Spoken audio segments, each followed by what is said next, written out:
Look at that. We're recording, Par. Hey, we're Hey, what's up, doing dude? Yeah, it's Friday nothing. morning. It is Friday. Wait, it's Friday. Oh Yeah, yeah. it's Friday morning. We're like almost the same time zone. I love Yeah, I was that. gonna say it's your time zone, but it's in the afternoon, and but afternoons are your mornings, so it's just like, Yeah. yeah, it So I is got what like it a is. different schedule going on Yeah. here. If you moved to a place where this was actually morning, would your sleep schedule just shift to make it the afternoon again? Yeah. My sleep schedule revolves around work, YouTube, and my wife. So it's So like it's all pretty stagnant. Like no matter where I go, it's gonna be the same. wait, but like, okay, I mean, I said we wouldn't, but if you move to Hawaii, right? Tangents, Ho- tangents. We Hawaii. literally before we started, we said, yeah, no tangents. We're gonna do this in like an hour. It's gonna be so great. And then the first thing we get into, Par's like, so Sai, what would you do if you lived in Hawaii? Yeah, okay, Par. Ask the question. What's up? What's up, brother? If you move to Hawaii, then it's not like the chapter and spoilers and all that stuff releases this. It's not like it adjusts the time zones. So technically, if you move to Hawaii, you could keep a normal sleep, like wake up in the morning, go to sleep, because the chapters and spoilers still release at So normal times. One Piece is the thing that affects my sleep schedule the least. Okay. Yeah. Okay. Yeah, so One Piece, like I say that, but like it's yeah, it affects it the Gotcha. least. Gotcha. Well, talking about things that I'm guessing this chapter didn't give you any insomnia, right? This chapter, believe it or not, man, like I made like an hour long review talking about the chapter. Really? Yeah, by accident, by accident. Oh wow. And you're Yeah. and you're on my ass for going on Nah, tangents. dude. I remember after I finished, I was like, oh, dude. Like I looked in the mirror and I was like, I'm starting to look like Par. Oh Like what's going on here? no, you didn't do that. No, That's I did. that's I that's asked my rude. wife to look at me to make sure I was still who I was That's beforehand. that's uncalled for. You didn't need to go that far with this And then joke. she was like, "No, babe, you're getting browner." I was like, "Ah, I am turning into Par." You're transracial now. No. Oh, This chapter, God. surprisingly, you can find a lot of things to talk about. I was kind of That's shocked. true. That's true. I did Yeah. some polls in the Oh, you know did how, you? yeah, in the stream, and I would like to share them towards like this last third of our discussion. Not that we bisected into thirds. I just made up Yeah, fractions. yeah. But yeah, yeah. I'll like keep track or something. Yeah, we'll end that. We'll Uh, start doing a new chapter card things. We're in the second third of this episode, brought to you by the first third. Like oh yeah. Every third segment we have a sponsor. You know how beautiful that would be. that'd be insane. Nobody wants to sponsor this. God We'd dang. be so big time. Hey, listen, if there are some viewers that like are in the business, you know what I mean? Like if you Yeah. were looking to sponsor the Parcast on the side channel, wait, which one did you post this on? The Dude, Cyrion I don't even or know anymore. okay. I'm posting on all Listen, three channels, just hoping they all can't get hit at the same time at this point. if you want to There's support no Psy on an strategy. RNG channel, you don't know the you don't know the channel, we don't know the channel, but just know Yeah, it's going up. it's whatever I feel like that day, and then I just put like a little post that links to all of the videos. Yeah. So, so cover page, man, we have Carrot, and I hate it. I absolutely like the One Piece fandom, especially online, kind of not ruins some things for me, but I Hmm. look at this cover page and instead of like laughing at Carrot like I normally would, and I still do, Carrot's a hilarious character, but I You look at start this, I'm like, trembling. yeah, I start trembling because I'm like, damn, the Carrot for Nakama theory is gonna come back. I can feel it. You're gonna have to delete so many comments, hide them so you don't Ban the tilt word off the. Carrot for a week. Yeah. Ban the word Nakama. Yeah.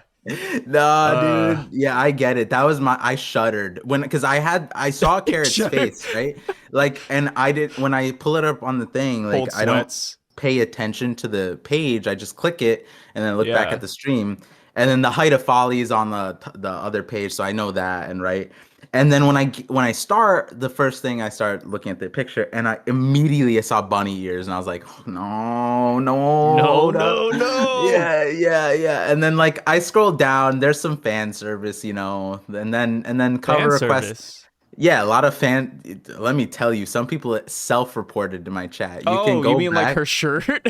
Yeah, they were like they were That's acting funny. like Neko, bro. And I was like, "Hey, listen, this is a family-friendly stream. We keep it PG." Yeah. But when Carrot's insisting someone taste tests her stew, that really sets a lot of people off. But what I wanna draw our attention to is the cover request is by Oda Mania. Oda Mania's big brother. Is this not? It's Listen. The dude, chat told brother, me. this is not Oda. I Like I every week we have this discussion. What are you talking about? listen. This is not More and Oda. more This is people not in the Oda. chat are telling me this theory. I don't know who made it, but their theory is that like, and I don't know. Again, I don't know who sparked It's this, you. but What do you someone mean? It's said you. it's they Take off think the that the mask. cover It's of you, Quest Par. Look in the mirror. What do you mean who made this theory? Every week you're like, well, I think Oda did this one. listen, Oda sent new himself this request. New year, new me. What are you talking I don't know about? what you're talking. I don't know what you're talking about because me, I was asking the chat. This is my focal point. Everyone was on that Yeah. theory. I don't know who did that. Some fraction of the community, I think like maybe 10 or 12% was like, yo, they would want to be Neko or Inu. But where I looked at, and this might give you some solace here, some peace of mind. Did you notice the detail in the bottom right corner? Panda Man, right? Wait, what? Panda Man. Oh no. I don't know. Wait, what is it? Whoa, bottom right. What is it? There's a carrot being stabbed by a katana. Oh I yeah, don't I know saw about that. you. You cook, and I don't know about you. Yeah. I think a psychopath would have to cut a carrot like that. Like that's not how you cut a carrot. That's not the tool used to cut a carrot. So I'm wondering, do you think that Oda is trying to kill the carrot fandom that is doing that by stabbing them with a katana? Zoro kills Carrot. That It's that is over. where the other part of the chat went to. I was like, damn, you pick your fantasies however you guys want. But me, I just looked at that and I said, damn, that's probably the most meaningful part of this thing, besides like Carrot's obvious tail lift, but the Brazilian tail lift famously. And so this katana through the carrot though, that's pretty significant in my book. Like that does that mean that she got killed in Wano? Does that mean that Wano's gonna She got backstab killed in her? Wano. She got what? She would get killed while she's leaving Wano. Like the very last second that we don't see her, she just dies. You got to get That'd be inaugurated. crazy. This would be like the assassination before she gets inaugurated. So or whatever queen duchesses get, Dang. Do you think? right? Yeah. If Zoe was a real place and Carrot did get like elected to be the next leader, I would have like this little itch in my neck. I'm like, should I just kill her? like, would this be the best for the nation? You know what I mean? Like, no offense, but like, you gotta admit, if this was real life, somebody would be like, come on, a little kid, ruler of the dukedom? Like, I don't know, man. Like, maybe it'd be better if we just kind of, take Carrot out before she gets in power. Is there a reason Oda decided to omit Carrot, a clear fan favorite? You know how Nah. Oda treats fan favorites. He likes milking them, especially Carrot, especially female rabbit. No. But he didn't show Carrot after. Oh, you're the Duchess now, and then she has a long way. She didn't even say by the See, straws. People thought she was in a barrel inside Caribou, and they still think that to this dude, day. here's the thing. Like, Carrot, I don't mind Carrot whatsoever. Like, Yeah. the fan base kind of mars her with the whole Nakama train, but Yes. I do like Carrot to an extent. But let me Okay, tell you, so Par, in so she's Wano, I don't think she can stand on the same level as the other characters. Like so Momonosuke, yeah, yeah. Yamato, Kid, Law. Like, there's just so many people we had to keep up with that Carrot just Uh-huh. does fall off. Okay, Like, unfortunately. so the Carrot is killed, assassinated in Wano, or prior on Zoe, or like after on Zoe by one of the citizens, like, what? She's the Duchess. I've been gunning for this position If this this whole was real time. life, yeah. If this was real life, Okay. she'd get killed. But in One Or Piece, no, she's good. She's good. do you think that she gets backstabbed? Because that is what it's showing. By It's who? like Blackback? Wanda? The Three Musketeers? Like who's gonna backstab her in like Zoe? Wano They're all and idiots. Zoe are brothers, like they're brother sister kingdoms, and so maybe Wano stabs Zoe in the back in the end game. Maybe that's the lore of it. Maybe it's Void Oh, Century. that could be the lore, yeah. Yeah, and it'll Hmm. all start from this katana. So this arguably might be one of the most important cover stories of all You time. know, Par, for you know, that's a great theory, Par. I'll keep this one in mind. I was about to say something. I was about to say something really goofy, No, but say it. I held. No, I held back. No. How early are we in? No, of all the We're time. only 10 minutes in. I don't want to get canceled yet. You know, if I'm going to say something slanderous, it'll No, have to be like say 50 it. minutes in where the average viewer is not there anymore. This is Our more average view slanderous. count is 30 minutes per long discussion. So I have to wait till about 50 minutes to where like only the loyal people are here, you know? Wait, but they might be watching in 15-minute bulks. Like they might just skip one person's audio the entire. Could you imagine? Yeah, they're listening to a very different Parcast. They only just- skip till one of us is like talking. That's Yeah, hilarious. one of us. It averages out where it just Yeah. ends up being there. That'd be hilarious. If Oh, we there's- should have sides like Pokemon Blue and Red and stuff. Like just we have different colors God. every stream. Or Well, every I video. mean, yeah. So Yeah. we could definitely do that, but no, Pick sides, what guys. we can leave it there, but this is more insulting than the reality of you just slandering me, because of all the theories for you to let slide, this is the one that I care for you to let slide, and you were just like, you said something positive about this one. Yeah, no, I was gonna say something highly negative, but also was laced with positivity. But I was like, no, that'd be a little bit too offensive. It's too early in the morning for that one. All right. The wife fine, wouldn't like fine. it. So here's the next question. What's okay, up? so we've been covering the Oda notes recently, and Yeah. you know I always talk about them every stream, but I also have been reading Oda's interviews, and so Oh. there's something related to this, and I just have like a theory question for you, because Okay, you go keep for on it, top go of for the community. But so he goes, I went to Jump's New Year's party. Everyone was in great spirits. I'm feeling super pumped now. Let's give it our best. So obviously very normal message, but in interviews, Oda or the other authors, other mangakas, famous ones like Horikoshi of My Hero Academia, and then Kishimoto from Naruto, and I think a few others, I forget, I think Aoyama from Detective Conan, they've all admitted that their first time meeting Oda was at a various Jump New Year's party. These Jump New Year's parties seems to be an insane It's event. lit, dude. I want to Yeah. go to one of those. That sounds crazy. I think Toriyama, like Oda met Toriyama there, but I forget that interview. But I know Kishimoto and Hirokoshi for sure. Aoyama, sort of. I'm pretty sure he also said so. I forget. And there's probably more, and I just don't recall all of them, Yeah, because you don't recall third-rate manga artists. I've been What's keeping- the theory?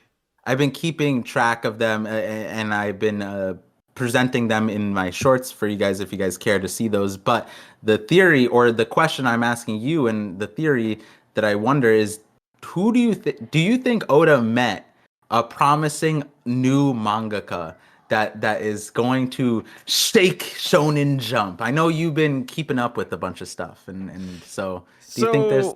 I'm gonna get laughed at right now when I say this, but I actually think Kagurabachi has a decent chance of being a good shonen. Okay, I've heard a lot of good things about that, actually. It was memed on in the beginning because of chapter 1 and its like front page like shenanigans, but I feel like in the most recent chapters it is getting pretty decent. Like I feel like it's a worthwhile shonen to keep up with, but it does not have the popularity of One Piece, the popularity of JJK. Like I still think that a majority of the Shonen Jump fan base is going to leave once One Piece is over. Like, I mean, One Piece is ending soon. JJK is ending soon. I think it ends this year. Same with My Hero. It's like, yo, like, I don't know what Jump has anymore. Like I Yeah, don't know. But as far as Oda saying he had a great time at the New Year's party, I think he just got really drunk. Like I don't think it has anything to do with like a new mangaka per se. But yeah. It's I just would love to hope so. Because here's the thing, even if a new mangaka is rising and they have a great series, no one's gonna find it until like chapter 100. Like damn. that's just how it is. Like series will get pumped up for the first 5 or 6 chapters, and then it falls off because people lose interest after a while, and then you'll have to catch it like 100 chapters later where you're starting to hear about it again. Yeah, So yeah. it's rough. It's It's rough. interesting because like when Oda, so for like Hirokoshi, for example, he knew of him, but he didn't know that Hirokoshi already like Hirokoshi's in the manga like One Piece. Like he Yeah. submitted something in like one of the earlier volumes and stuff like that. So like Oda like has these interactions with these underdog mangaka, and like it's only years later until like that he like recognizes. But some of them he keeps up with, like he said with Kishimoto. He knew that from the beginning, like, oh, this guy gotta watch out for because he's highly competitive and stuff like that. Yeah. It's like Shanks and Mihawk. Yeah, yeah, yeah. Oda's like And Shanks, like looking at the new buds. yeah, yeah. That's what I'm wondering. Like maybe people in the comments can let us know if there's an author that we shouldn't overlook, you know? A One Piece fan reading other manga? I don't think that's a thing, Par. Really? I don't Nah. know, dude. Sometimes like I'll talk about other manga and then some people are like, "Ugh, why are you reading that? Just read One Piece." I'm like, "Brother, what? What are you talking about?" That's So I don't know. fair. I know It's that's not everybody, but like yeah. even like the small like minority, like they're very vocal about how they only like One Piece. I'm like, that's so bad for the anime community. I don't Yeah. know. It's weird because I feel like I would feel like that's more true for the anime people, but I feel like it's not true because like when you're casual, you're more likely to watch probably more, I Yeah. guess. But then I feel like there is a bunch of people who just watch One Piece, but because it's just been weekly and then they don't have time for other things. But then if you don't have time, then you're reading manga. And like manga is something that you could just devour, you know what I mean? The moment you get Oh yeah. like a semester off, for example, in college, or you're just like, whatever, you can literally read everything like in a month or two. And it's not healthy for sure, but there are No, it's definitely healthy. a lot of series worth checking out, If you want a especially good over series, time. guys, check out As the Gods Will. There's a As 200 chapters. There's a part 1 that's 20 chapters and a part 2 that's 180. It's one of my favorite mangas out there. It's already finished. It has great Ooh, artwork. I love the concept. ooh, I ooh. always recommend it. It's one that nobody knows about. It never got popular. It has a live action movie, but the live action sucks. It's never gonna get an anime because it's such a niche genre, but I like it. Interesting. Yeah, Yeah. As the Gods Will. There's part 1 and part 2 because he got picked up by Shonen Jump. So he had to cancel the first series with his magazine company and then hop into Shonen Jump, which did 180 chapters. So Hmm. I'd recommend that. Yeah, it's hard Make to sure you read say. part 1 though. It is very important for part 2. But yeah, Yeah, do that's you have any manga recommendations you want to hit anybody with before we get into the chapter? um Any I hidden mean, gems? I have like two ones that I just read. Like I don't know if it's a guilty pleasure at this point because one of them is just like extended. It's like Tales of Demons and God. It's like I forget where it comes from, but it's one of those like Chinese Murum ones, like Oh the yeah, yeah, yeah, but the one that I like more than that one, and this one, I don't know, I like it's called I think it's called Demon Housekeeper or like Magic Emperor. I don't know which translation, some would go with the one. And the main character is the villain, and it's sick. It's Oh, I love so those. sick. Yeah, like he's ruthlessly the villain, and like every time that like because he's from a point of view, you end up seeing like the justifications, he's wronged or whatever, but like Yeah, he literally goes, or like other characters will comment like, oh no, he's a changed person now, look at all this good that he did, and he's like, I didn't do that shit for good, what do you mean? Like, and I did then it for he just myself. yeah, yeah, and then like every time when like there's a selfish choice or whatever, he does a selfish choice, but it ends up like super like chess 9,000 IQ, Yeah. and yeah, yeah. And next, I really like Oh, it when they like not explain, but like the logic is not like shoddy, you know what I mean? It's like very Yeah. consistent, very thorough, and like they explain things that like most other series would just glaze over because it's not like super there's some details that aren't important. Like for example, like in One Piece where like you remember when Vegapunk called somebody, some people still have theories about like Oh, this call for chapter. assistance. Yeah. Yeah, and like I think that I feel like I have like CTE a little bit, but I'm pretty sure it was that Stussy, right? Like wasn't that confirmed that I Stussy feel like was it was Stussy. Like I feel like it's Stussy. Yeah, and then like I didn't look back yet, but I was just like, wait, I If thought it's this was not Stussy, we're gonna feel so stupid though. You know that, right? Yeah, yeah, like, but because it's such an established thing, but like the vagueness of that detail, where before it was revealed that it was Stussy, me and you were like, oh, like the Denden Mushi thing is a kind of important deal, and then Stussy's just with them the entire time, and the Denden Mushi thing would have not made any sense, right? So it's like Yeah. there's certain details like that where this series is like it does a solid job of characters' actions, everything that a character does that's relevant on screen is meaningful. As far as like what they say, dialogue heavy, it's really good. So, yeah, that's the one. I forget what it's called, but it's like Demon Housekeeper or Magic Emperor. Magic Emperor usually It's gets one of those two. One of yeah, those yeah, two. I yeah, like yeah. that. First chapter explains why, but I doubt that thing will never get a series. I was gonna Yeah. recommend Overgeared, but I'm pretty sure now that solo leveling is a thing, Overgeared might be a thing next. But who knows? You never know nowadays, man. Yeah, yeah. Solo leveling is pretty solid though. Don't like solo leveling. The anime or the Both. series? Yeah, I'm a little bit Damn. racist, dude. I pick sides when it comes to Koreans versus the Japanese, let me tell you. Speaking of racists, No, I did just don't like solo leveling. you But I know? also don't like the manga formats. I'm gonna justify it right here. I Oh, do okay. not like the manga formats. It just really, I don't know It's what too it is. I zoomer. think I'm just Too so zoomer. used to like manga that Yeah, it yeah. just is like off-putting to look at. Yeah, I mean it's a format for zoomers. That's why. It's because it's a scroll format rather than like Like the horizontal. giant panels. Yeah, yeah, Yeah, yeah, not a big yeah. fan. Not a big I fan. like the innovation. I like that it exists, but like I do agree with you to a certain extent because it's like the density of progression and thing per like image is so much less than a manga, And I just feel like Yeah, I don't know. I feel like scrolling is more.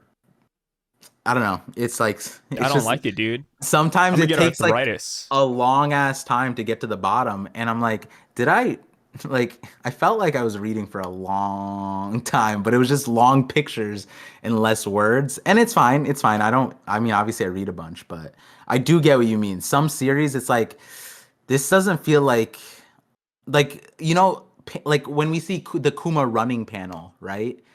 Like in the thing, It's like like a how they whole ass use scroll. Yeah, or no, what I mean is like the way Oda structured it. That's how other yeah, mangaka like they do a lot of really great panel structuring. You can't really do that with the webtoon format because yeah. it's Because in like, the yeah, webtoons, it'd be like a whole adventure of yeah, just yeah. scrolling. To be fair, Solo Leveling I think had two examples of innovative use of that, and I think a few other series. It's like they do like a line, like and there's an attack and it goes through an entire battlefield and you see the entire thing, and they use that well, but that's not the norms, right? So when they Yeah. do stuff like that, it's like, damn, that was sick, but like that's also like one instance out of every like 50, So, but I heard yeah. the anime's doing good, so I might check it out. But I wasn't a Yeah. big fan of reading the series though. They changed the at least for the first episode. I didn't do the second or third one yet, but first episode they changed how they directed the beginning to Oh, yeah, I like how they did it for the anime readers. I mean, obviously for webtoons it worked, but they did some really significant cool things that I think will play off well for the anime presentation, storyboarding. okay. Yeah. Hmm. You know what's funny? Usually I cut this segment out, but like I said, I realize a lot of people don't come here for One Piece anymore. Yeah, they just come to listen. Yeah, this is Yeah. actually just a podcast at this point. Yeah, just a podcast that's centralized on the latest chapter rather than the Yeah. 50-50 where it's Hey, you know how it is. yeah, it's 50-50 with what it's centralized about. And what it's a 50-50 on? Who knows? But guess what's not 50-50? The Buster Call. Oh, I Death. was gonna say blindness. Oh, damn, Yeah, dude. because You're justice getting a is little bit blind. profound. Well, like Nah. that's the This note. is clear cut justice, dude. Yeah, I was gonna. That's what I was asking. I was like, did you when I? Because again, I've covered this before on your on this podcast thing. That these are not Oda's notes. This is not from Shueisha. This is the Justice is Blind translation comes from the Shonen Jump editors that are trying to create titles so that when some people who don't read One Piece and they see a chapter thing like, oh my god, this is crazy. Let me check this out. And it's Justice is Blind this week. And I was just like, damn, did the person like not like that doesn't even fit because like Fujitora is very clearly Justice is Blind meaning. So like, I don't know. It's just funny. Yeah, Imagine the if justice is blind Fujitora. comment's big. Imagine if Fujitora is the guy who's coming. No, man, I've seen some wacky theories. We'll get to that. We'll get Yeah, to that. yeah. I'm excited. I'm excited for that. All right, we'll go ahead and go through the chapter now. Yeah. How far are we in? 25 minutes. We spend a quarter of our time here talking about other series par and Hawaii. No. Are you laughing at yourself? Did you feel a little bit silly, huh? Yeah, we literally. Well, okay. The Hawaii thing was my bad. I I'll take. remember Par was like, yeah, like based off of this chapter, I don't know how we could spend too much time here. Meanwhile, spends 30 minutes on the cover page. It wasn't Yeah, the that's cover funny. page, and it wasn't all me. No, it Okay. wasn't all you. It Yeah, wasn't all just you. I But take blame for the Hawaii part. Okay. Everything other yeah, than that, yeah. that was 50-50. That was Mm. us both. Justice is blind, Par. Yeah. Oh yeah, that's the start of the Uh, chapter. Great so start. Marines are running from the Buster Call, and that's pretty Mhm. crazy, huh? Oh, actually, hold on. What's up? Before you know what's What crazy? now? What tangent? What did I eat for dinner The, last night, Par? What do you want to know? the title. I just want to Oh, acknowledge the title. something. Yeah, yeah, So I've been trying my best to like raid other streams when I'm done with mine. So I went to yeah, Dax, but Dax ended right when I did it, and he sent me to KevDog. Or I think you've not yet. We'll get you in a yeah. combo with KevDog. He's pretty cool. He did a crack thing in his reaction, and I was like, how impressive is this? Like it. What do you do? I get his logic was super simple, so it wasn't super impressive, but I was like, damn, that's pretty cool. So when you read the title, what do you think? I think of Vegapunk, pretty much. So he read the title at the beginning and said, "The height of folly." Dang, folly is such a weird old word. It's almost like an old person said it. And then he went, the only person that he could think of that would say this was Saturn. I was like, Yeah, damn, that's crazy. That like he didn't read the chapter yet, and he was just like, oh, Saint Saturn definitely said this at some point. I was like, wow, that's a pretty good theory. nah. Yeah, So in the spoilers, it was called the height of stupidity because I think that's like the peak of stupidity, which yeah, is like the more one-to-one translation, but it is like a phrase that would translate to the height of folly in English. yeah. But yeah, that is something people have already said though. Like the height of stupidity, the height of folly. That is something that Saint Saturn would say to Vegapunk. Ah, It just interesting. makes the Because most sense because like none of the Straw Hats would say it. Kizaru wouldn't say it. Like process of elimination, like Saint Saturn's like the only Vegapunk could one. say it though But to who? about himself, like this is the height of my like if you are acknowledging Yeah. the irony and his situation and what he did despite being so smart. Like Vegapunk could say it. I just He thought I was like could. I read Folly and I was like, ew, I hate this chapter. No, that's cool. Height of Folly is a really cool title. I think this Wait, might be one of the best titles we've had in a minute. okay, so that It's that actually aside, but solid. when you saw Peak of Stupidity, what Yeah. did you think? Did you like were you like, oh, this is gonna be a good one? I didn't have like any immediate reactions. I was just like, yeah, this is probably Saint Saturn saying it to like one of the No, Straw but I Hats mean, or like Vegapunk. because do you like it more or less than Height of Folly? Peak of Stupidity or Height of Folly? I like the Height of Folly more. I think it sounds Ah, cooler. Yeah, peak of stupidity is too meta. It's like a zoomer, like a kid wrote that, This chapter Yeah. is about the peak of stupidity. Height of folly is very, They mean like the exact same thing, but yeah, High to Follow just sounds cooler because I'm a big like fantasy guy, so yeah. it just works. Well, I think folly has more meaning in the whole. Like it carries more meaning than the peak of stupidity, in my opinion. Because peak of Yeah. stupidity is missing the context of like stupidity about what, and like folly Yeah. implies like a little bit of arrogance, right? So it's It's a interesting. good title. Like I said, Yeah. it's probably like the best title we've had in a minute. Like it's solid. Yeah, yeah. It is a good one, but I was just like Folly's.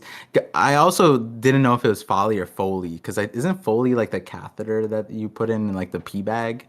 So I that believe it's was Folly. Folly. Okay, Yeah. yeah, yeah. I'm not the best at pronunciating, so It's all good. yeah, yeah. So how'd you like this bombardment? Uh the bombardment hasn't started yet, but all the Marines are running. Yeah. Yeah, yeah. And they're like, oh no, it's a Yeah, buster we gotta call. get We out of gotta here. jump. Yeah, it's good I times. saw someone last chapter. They mentioned how a buster call is actually really scary. Okay, And I agree because we okay. made fun of the Buster Call. We laughed at it, and I stand by it. I'll laugh at it again if need be. No, no, but hear me out. Like I Okay. wanted to address it because like when we laugh at a Buster Call, it's not because it's not scary in the world of One Piece. It's because we know that everybody will more or less be fine. Like Yo, when we see the Buster Call, it's not like I'm worried about Luffy's well-being or Zoro's well-being. I'm not like over here sweating for Sanji or, any of these characters. yeah. I'm laughing because like the Buster Call doesn't exactly have a great record of killing people. Like yeah, the O'Harans, right? But we kind of made fun of that because like they really could have just jumped in the water with the books. Yeah. Saul Or survived it. Like Eni's lobby, they survived it with a rope. The giants hanged off a cliff. And it's like, yeah, Buster Calls are really scary in the world of One Piece, but in reality, breaking the third wall, like, or the fourth wall, like, it's not scary at all. Like, we know that the Straw Hats are gonna live, all the main characters are gonna live. Like, that is why we make fun of the Buster Call. It's not because, like, cannonballs equal nothing. It's like cannonballs equal nothing to main characters. That's just how it is. do you want to do Buster Call conversation and then like we separate other things out, or should I wait? Like, Um, should I wait for the hmm. the rest when we get there for the rest of the Buster Call stuff? We'll try to tackle this somewhat chronologically. Okay, okay, okay, okay. Yeah. Sorry, it's a little bit of a tangent, but No, because I have a this is the lot to say. tangent cast. I have a You have a lot to lot, say about that yeah, topic, or about Buster Calls, and but like it's more relevant when we get to the okay? page. There's a specific page that I just I like think I know what you're based off talking of about. what we said last week. It was like this still doesn't make sense. Like it doesn't. No, It's I know exactly where you're okay, going. okay, Okay, okay. okay. Yeah. I'm mind roping you right now. We got some mind Nice. bondage going on. Yup, So that's the good shit. Doll says Saint Saturn, Admiral Borsellino. Interesting. She uses his real name. Yeah, I was She doesn't okay. say Kizaru. She says Borsellino, which is Also, funny because like my cousin's name is that. So oh, yeah, that's a it kind fun of name. strikes me. Yeah, whenever I see Kizaru, I'm like, man, that could be him in the future. Damn. Damn, saying him in the future is crazy. He's like Yeah. what, 7 feet tall? Like No, custom he. yellow Oh, suits. it was yeah. I mean, he's the Valorant god we played with that one day. Oh, Yeah, really? he's actually 6'6". I Yeah, bel okay, oh my for an God, that Asian guy. guy, it's kind of crazy. He's Kizaru. He literally is. Oh my But God, wait, with that's height crazy. comes great injury because he breaks his he breaks his bones. I mean, It's he's a such a big good guy, but gag. like how how He's bigger people literally. just get injured more often. I mean, depending. Yeah, like usually it's a Yeah. collapsed lung for skinny, lanky people, but like, Oh, he's not skinny, dude. This dude's a giant. oh, he has your dad genes, like that side. Yeah, We yeah, talked about your Akainu dad, right? Yeah, we yeah. did. My dad would be a Kainu. I'd say my cousin would be like not Borsalino, but he'd be more like Green Bull. He's Dude, kind of shaped like Green Bull. I can't. Okay, he said no tangents, but this dude, I can't. Every time we bring him up, I have to give him his respect. He's literally a laser beam. I have never Yeah. seen So pro gamer. I context, watch Twitch context. Oh yeah, yeah. Give Me and Par were streaming on Twitch one day, and my cousin hopped in. And me and Par are really bad at Valorant and any games online, really. Like We we are so ass. It's actually laughable. It's free low. Like when we join a game in League or Valorant, like it's actually free elo to other people. Like it's ridiculous. They laugh at us. They PayPal us because we're just so damn paid. we have a And positive win rate. we What do you we mean? invited my cousin who joined in, and he actually just one tapped everybody in the head. He's like a high tier player. It's so sad. We got little kidded. With a It's pistol like we invited our big brother over. in an op round with like Yeah, everybody either had it was a buy round, and he went to the bathroom. He said, "You guys got this." Comes back, we're all dead. He unloads his pistol. Also, he lowered his bullet amount at some point, also letting them know where he is, and he's like pop pop pop pop. I And I should was have like, clipped that actually. It's yeah. Me yeah. and Par are not gamers. We need to stick to the books, right? Like, yeah, we need to stick to books. We're not allowed outside. We'd never survive. Alright, It's fine. ridiculous. You know what? I'll agree in the presence of that your cousin. That guy made me feel like I shouldn't play Valorant ever again. I was like, Yeah. yeah, it's not if he's there. You know, he was better Stick than to Pal streamers. World, buddy. Yeah, Stick to enslaving Pokemon. he wasn't even. I don't even know. Like he was like super tired too. He was talking about like all this other stuff, and we're like, what the hell is happening? Yeah, I talked about the bathroom trip. Yeah. So Admiral Borsellino, dude, like, do you think him and Doll have like a connection? Because I've seen people saying that, but Yeah. I don't think that's the case. I think they call him Borsellino just based on how much they respect him. I feel like this is a respect thing. I was more perturbed about the Saint Saturn thing because that's are they just called Saint Venus Saints? Because some of them aren't. That's not like their real name, right? Some is like Jupiter, right? So they probably call him. They don't go. They call him Saint Peter, Saint Peter, right? yeah, Right. Saint Peter, But Saint J Garcia Saturn, that is his real name. Whereas like Venus, right? So they probably call him Saint Nasujaro, or do you think they call him Nasujuro. like new? Yeah, yeah, yeah. So do they call him by the planet names, or No, should just a the last mere name. vice admiral be not referring to them as Saint J Garcia Saturn, Your Highness, right? Like I feel like this is disrespectful, or there is a connection between Saint Saturn, Borsellino, and Doll. And in my chat we almost got demonetized for what they were saying, and I had to hamper it down. And I'm like, no, not my girl Doll. Doll is great. We don't need to do this. No, no. I feel like this could be something that's lost in English translations where maybe Yeah. there is like some honorifics there that we just don't see. But I do think that, if we meet Nasujuro or Peter Warkuri, like I feel like we would just call them by their last name. We Like, would, but the Marines, what happened yeah, to I think the rank? Marines would too. Yeah, I Like would think St. so Peter. too. But it's like, damn, like We said their St. Peter names so are many times, I forgot the other so. guys. Who are the other? Wait. I'm missing one. There's Peter Warkuri. Mars.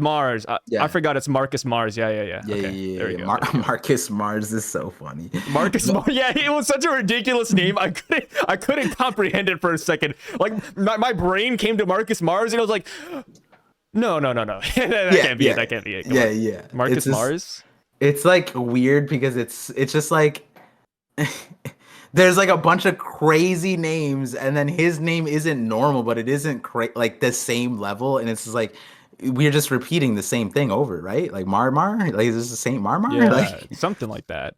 yeah. But Yeah. yeah, I thought it was weird, but I agree with you. It's probably something with translations, like maybe Yeah. Oda's using like military like language, and so that's like not They probably uh put the say in there.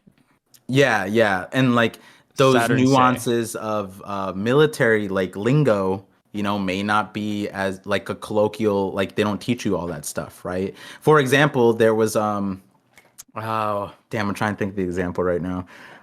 There was something else that he did that I asked a few Japanese readers, and they were like, "Oh, I'm not really too sure." And it had to do with this. Oh, police lingo. Police Yeah. lingo's the Crimin brand.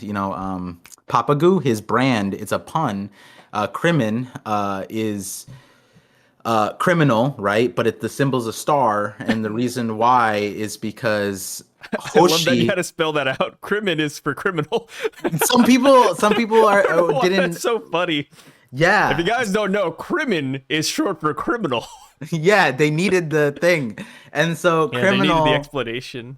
Hoshi star, the symbol, is Yeah. what police in Japan refer to as like some, I guess some criminals or like people who are convicted or something. They call them Hoshi. It's a code, it's like a lingo thing. So some people didn't know that. That's not like a normal thing, but he wrote that that is the case in SBS. And so obviously Hoshi means criminal and all that stuff, and that's like, so I wonder if Oda is using like maybe military lingo here, and it just kind of like you wouldn't really know. So I don't think it's military lingo, but I do think they have that celestial honorific because Mhm. all of the celestial dragons, like Saint Charlos, in Japanese it's Charlos Sei. So I think Mhm. it's gonna be the same way for Saturn. It's gonna be like Saturn Sei, like for Is the this saint. say? Is it like what's it called? I just yanked out my headphone. Is it like if you were to translate it, what would it mean exactly? The honorable? I have no idea, dude. Yeah, like to say, because I've seen some people say that that means it's like a mist, not mister, but it's like it's a gender specific reference, Yes, it is gender specific. and so they use that for emu. Emu, it gets the Imu say as Sei. well, Yeah. right? And so I'm kind of like, what does that mean? I don't know if I've seen anyone say what it would mean exactly, like if we have a thing, but it would be like, It would be is the it height of honor. the height of honor? Or no, I made that up for the title, Oh, like height of folly, the height of honor, height of I was honorifics. like, damn, that kind of sounds good, No, but. I mean, yeah, that did sound pretty good. That Yeah, is yeah, pretty good. yeah. You said it was such gusto that I was like, oh, Oh, he's sorry, saying it. I'm still waking up. I'm still waking up right now. Sorry. Yeah, you leaked Conquerors, but You yeah. know, Doll though, man, I don't like Doll. All right. See, how many tangents do you want? Like, we're not No, gonna. see, I'm trying to bring us back to the chapter. You're talking about the Crimin brand over You just here. insulted So, Dole. How are we not gonna guys, have a conversation about this? the Japanese police, let me tell you about this one. Yeah, I'm okay, all trying to right. bring us back, brother. We were having a conversation We about were. the thing, but like you can't. We're not gonna just slide We brought up by. Valorant for a little bit too. Like, dude, like how far are we in? Like, let me see. 40 minutes in. We're on the We're first awful. page. We're terrible. Okay, We're so on the first page. Par, what is going on? Dude, nothing's happening. So then don't insult Dude, what Doll. the What are you hell? doing? We could have easily, that could have been a perfect segue into Kizaru and I shall remain on that. We could have went into how Saturn just refers to him as Kizaru instead of Admiral All right, Bosolino hear or me out. Admiral. So, Doll, I wish that instead of Doll, we had one of the other vice admirals talking here. Because let me tell you, those guys are bozos in the background. I really wish that they got a chance to say something. Because so far, they're like marionettes. They're not doing anything in there. They're just standing there stoically, no words, no expressions. Like they're just emotionless robots. And Doll's getting all the screen time because you know what? She's sexy. People love her. Oh, god damn. Oda loves Doll. I But was let me gonna tell you, man, say, I want some of the boys in the back to get some love, you know? Like, come well, on, the dude. boys in the back have been getting love all the time. How many times have What are you women talking been in the? about? If we, it would have been a sausage fest on the Dude. first few pages. Oda's got to Dude, balance it. we got 6 of these guys with no names, Par. Give who? That's why they have no names, because they're ass. Like, I don't want to wait for an SBS to learn what these guys can do, man. Like, I want to see them right now. You know what I mean? Like, I want some of them disrespecting Saint Saturn. Like, yeah, maybe we get to you replace Doll with like the guy with the Cincinnati thing, and maybe he's like, "Hey, Saturn, bro," you know, like Admiral Dookie Lino. I don't know, like you know what I mean? Like, I want to see some insubordination up here. Give me some personality. oh my god. Like, as much as I love Doll, I want to see some of the boys shine. And you, okay, all right, all right. You know, I'm just agreeing, and I think at the end of the day, if there was insubordination from one of the guy vice admirals, that'd be great because then we'd see. Do you think Saint Dynamics. Saturn would shudder? Do you think like that, like a vice admiral, being like creating mutiny almost to Saint Saturn, would he be like, oh, you know, because some people like, you know, prior, I don't know where people put Kuma at now, but some people were saying that Kuma was vice admiral level, and I always thought that was disrespectful. I don't know how many people still think that's the case, but like can a vice admiral like put a scar? Could they chop off some of Saturn's legs? You think? I mean, he regen it obviously, but Yeah, I'd say they could. damn, that's crazy. Yeah. Do you think Saturn can't like he wouldn't be able to stop them based off of what we've seen? If Frankie can blow a hole through Saint Saturn, if Dahl can two punch a pacifista, Cincinnati can one tap a sea beast, I think they could blow off Saint Saturn's legs. Yeah. How many? How many? It's like a Kaido versus the Scabbard situation. Yeah. How many Saturn's legs? kind of a punching bag though. Like if they could, I'd say if the vice admirals can move, I think they could actively chop off Saint Saturn's legs, just all of them. Like 9 vice admirals versus Saint Saturn. Like yeah, Saint not Saturn, even the cane lives. Got all 8 yeah. legs. Yeah. Yeah, I think the vice admirals are pretty strong. Like, would they win the fight? No, but like, Obviously, yeah. yeah. Like, I think they wouldn't be like fodder per se, which is why I want them to do something like, give them a dialogue box, brother. Like, come on. It's the other people in the comments prior in the previous thing was talking about how we were going off about the situation being weird with Saturn and like his presence. And I don't think, to clarify, like neither of us thinks that he's irrelevant or not strong. It's just like the position, especially as bad of a gamer as we are, we both like play League, so we do have this like mindset. But like if he were a League character, he might be one of the most useless ones based off of how we've seen him, where it's like his regen isn't even he doesn't even have the warriors. But yeah, someone made that reference. But he like his regen takes a decent while. He takes the damage and then just lives back up. But like in that time, he wasn't able to put out anything. We haven't seen him do like any. Yeah, we haven't seen any output really. Like he stared at Sanji, which I guess was great. Like I think that's still a feat, like staring at Sanji and making him bleed, because that's something the Jinbei Seraphim couldn't do. But I don't know. Like if it's like it's just crowd control. He's just yeah. It's I don't know. Like insta death. And even then, I feel like there's a trick behind it. So maybe once you find out the trick, it might not be anything. Like maybe it's something that is avoidable. Like I have no clue. Not to take the tangent too far, I think it's relevant for him. But when I think about it again, like his stats kind of reflect a support character. Like he might be an insane support, Oh like, yeah. Like Utahime from like JJK. Like he starts dancing, twirling his staff a little bit, and people get stronger. Yeah, like he maybe because like I'm thinking about like some magical powers in One Piece, and like very early on we had Django and Miss Golden Week, and they both had powers that were based in hypnotism. I've covered this a few times on my theory videos and shorts, but like when Oda did mystical things prior in the SBS, he described it as like low-key hypnotism, and I'm wondering like Django was literally like, you're stronger now. And then the dudes all became insane and ignored damage. They like it didn't matter how many times they were beat down. Like Luffy, I think also was insane. Like he ripped a ship in half, like with his bare hands, or not ship in half, but the mast. Which was really he took the mast off. Yeah, and the hull and destroyed it. But and then Miss Golden Week. Miss Golden Week had a similar thing where she was able to make allies, do things, and that was with like magical circles. So I'm wondering if like maybe there's a world where Kizaru is like an insane support mage, because then everything that he showed would actually make a lot of sense, and he would be ridiculous in that. Yeah, like Saturn would just support Kizaru and buff him up or something. Yeah, and then as far as like, let's say he has spider powers, right? He has like a puppetry thing. He could take over the fodder. He could take over even the vice admirals, and then he could control them as he wills. That would be that would be a dream come true. Don't you tease me with a good time, Par. Saint Saturn buffing the vice admirals? Oh God, dude, that's like fan fiction that I would write. Come on.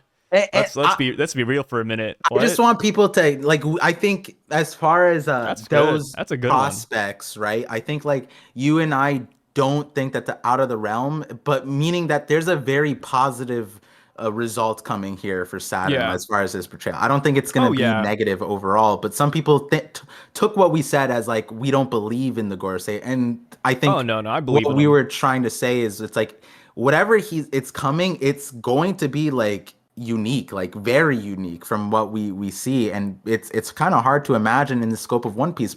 And that's something that I personally would like is like we get a lot of antagonists, but they're all personally very strong, but like, what about a character that is an insane support, so strong of a support character that they could like completely tip the Straw Hat crew over? You know what I mean? That'd I be kind mean, of insane.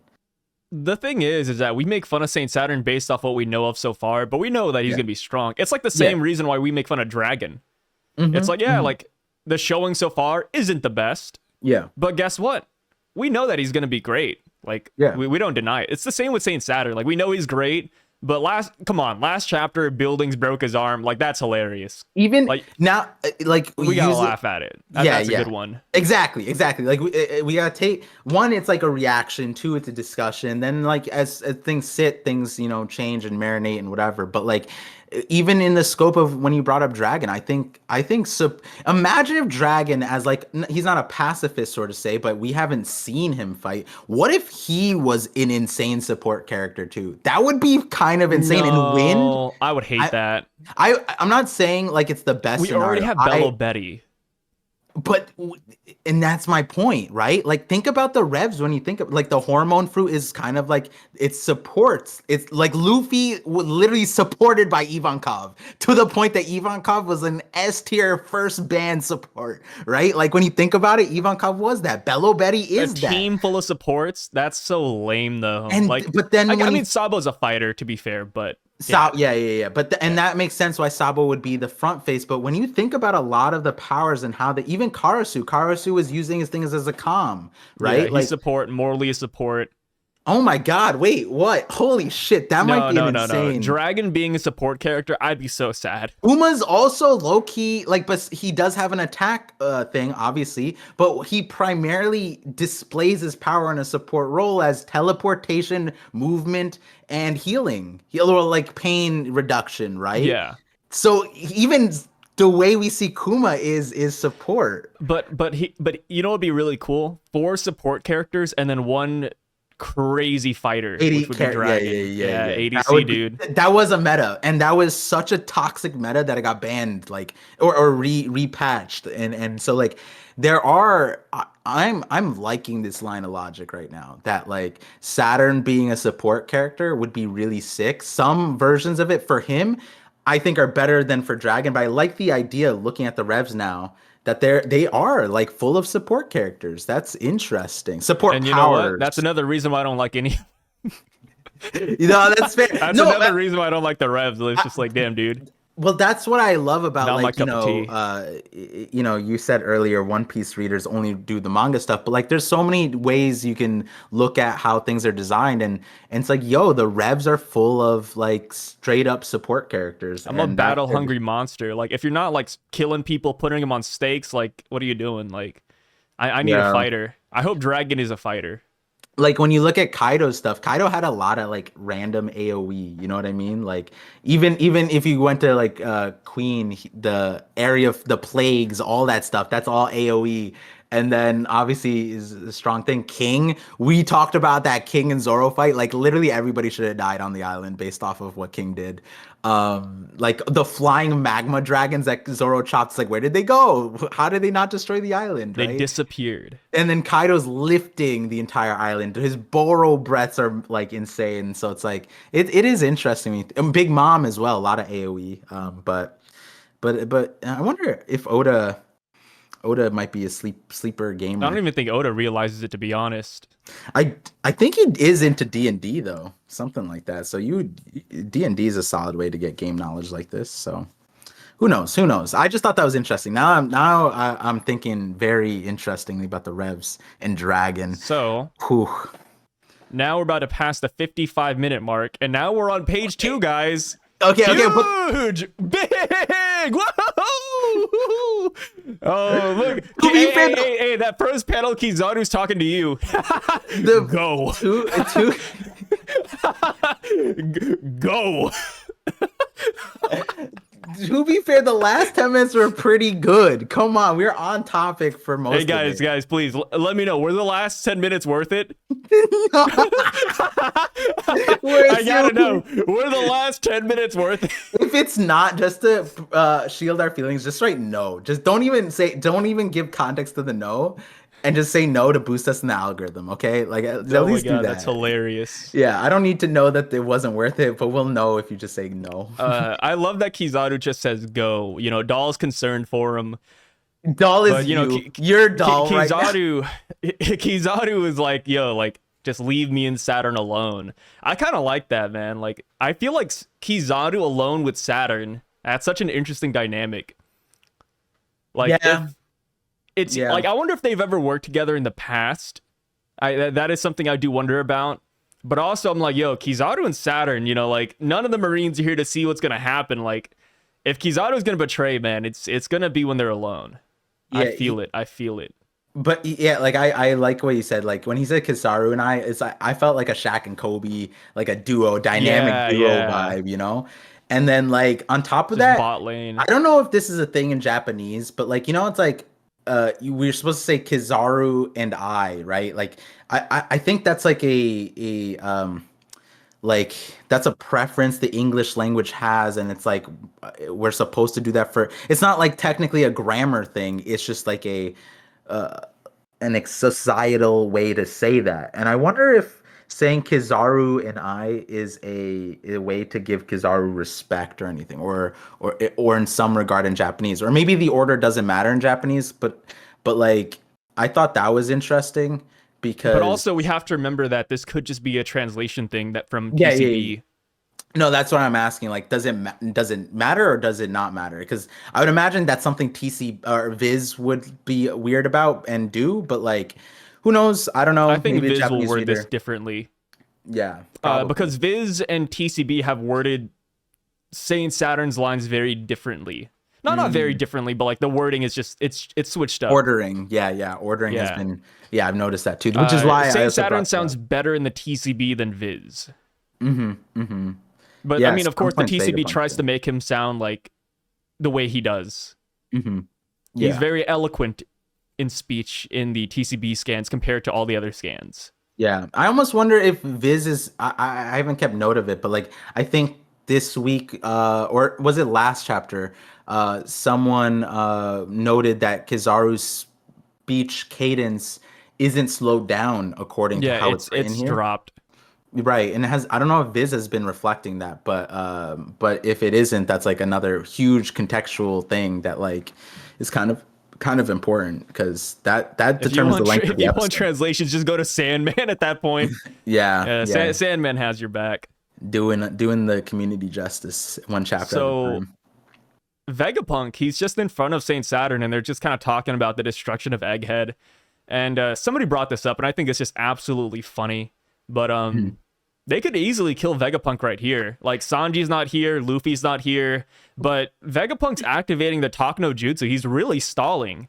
And That's you nice. know, when you think about it, it's like, dude, like Kizaru, if he wanted to, could just easily kill Vegapunk. Same with Saturn, unless Saturn just can't attack him. But yeah, I Yeah, don't know. It's yeah. funny when you really think about it. That's 100%. That was something I was gonna bring up with the Buster Call thing, where it's like none of these decisions even like line up. It like Saturn calling the Buster Call might just be like an embarrassing set of lines based off of like when you think about what he wants, the Buster Call doesn't achieve anything, and he's standing right in front of arguably the most important character in Yeah. this arc because our main character is posed to protect him, and he's out here at a microwave. You know what I mean? And it's like, what are we doing with the priorities here? Because it wasn't Saturn's whole thing. Like he doesn't need him, and he just needs the things up there. And Kizaru, like I don't know. It's like when we get to the end of the chapter and talk about the Buster Call thing, it puts a lot of things into perspective, and it does make you question. There is like a meaningful scene I think of Vegapunk, but they could have shifted it or like I don't know. This You know, progression is weird I'm for going to me. cope for Saturn. I'm just going to say that it's been a long time since Saturn has been outside. He wants to enjoy the moment. He wants a conversation with a real person. He's like my grandpa. Well, my grandpa's dead, but if my grandpa were alive, you know, he's been talking to Mhm. AI, watching TVs all day. He's finally outside talking to a real human being right here. Yeah, Like, yeah, I think Saint Saturn's having a great time. He just yeah. loves bragging, loves, you know, shooting Vegapunk down, talking about humanity. That has to be it.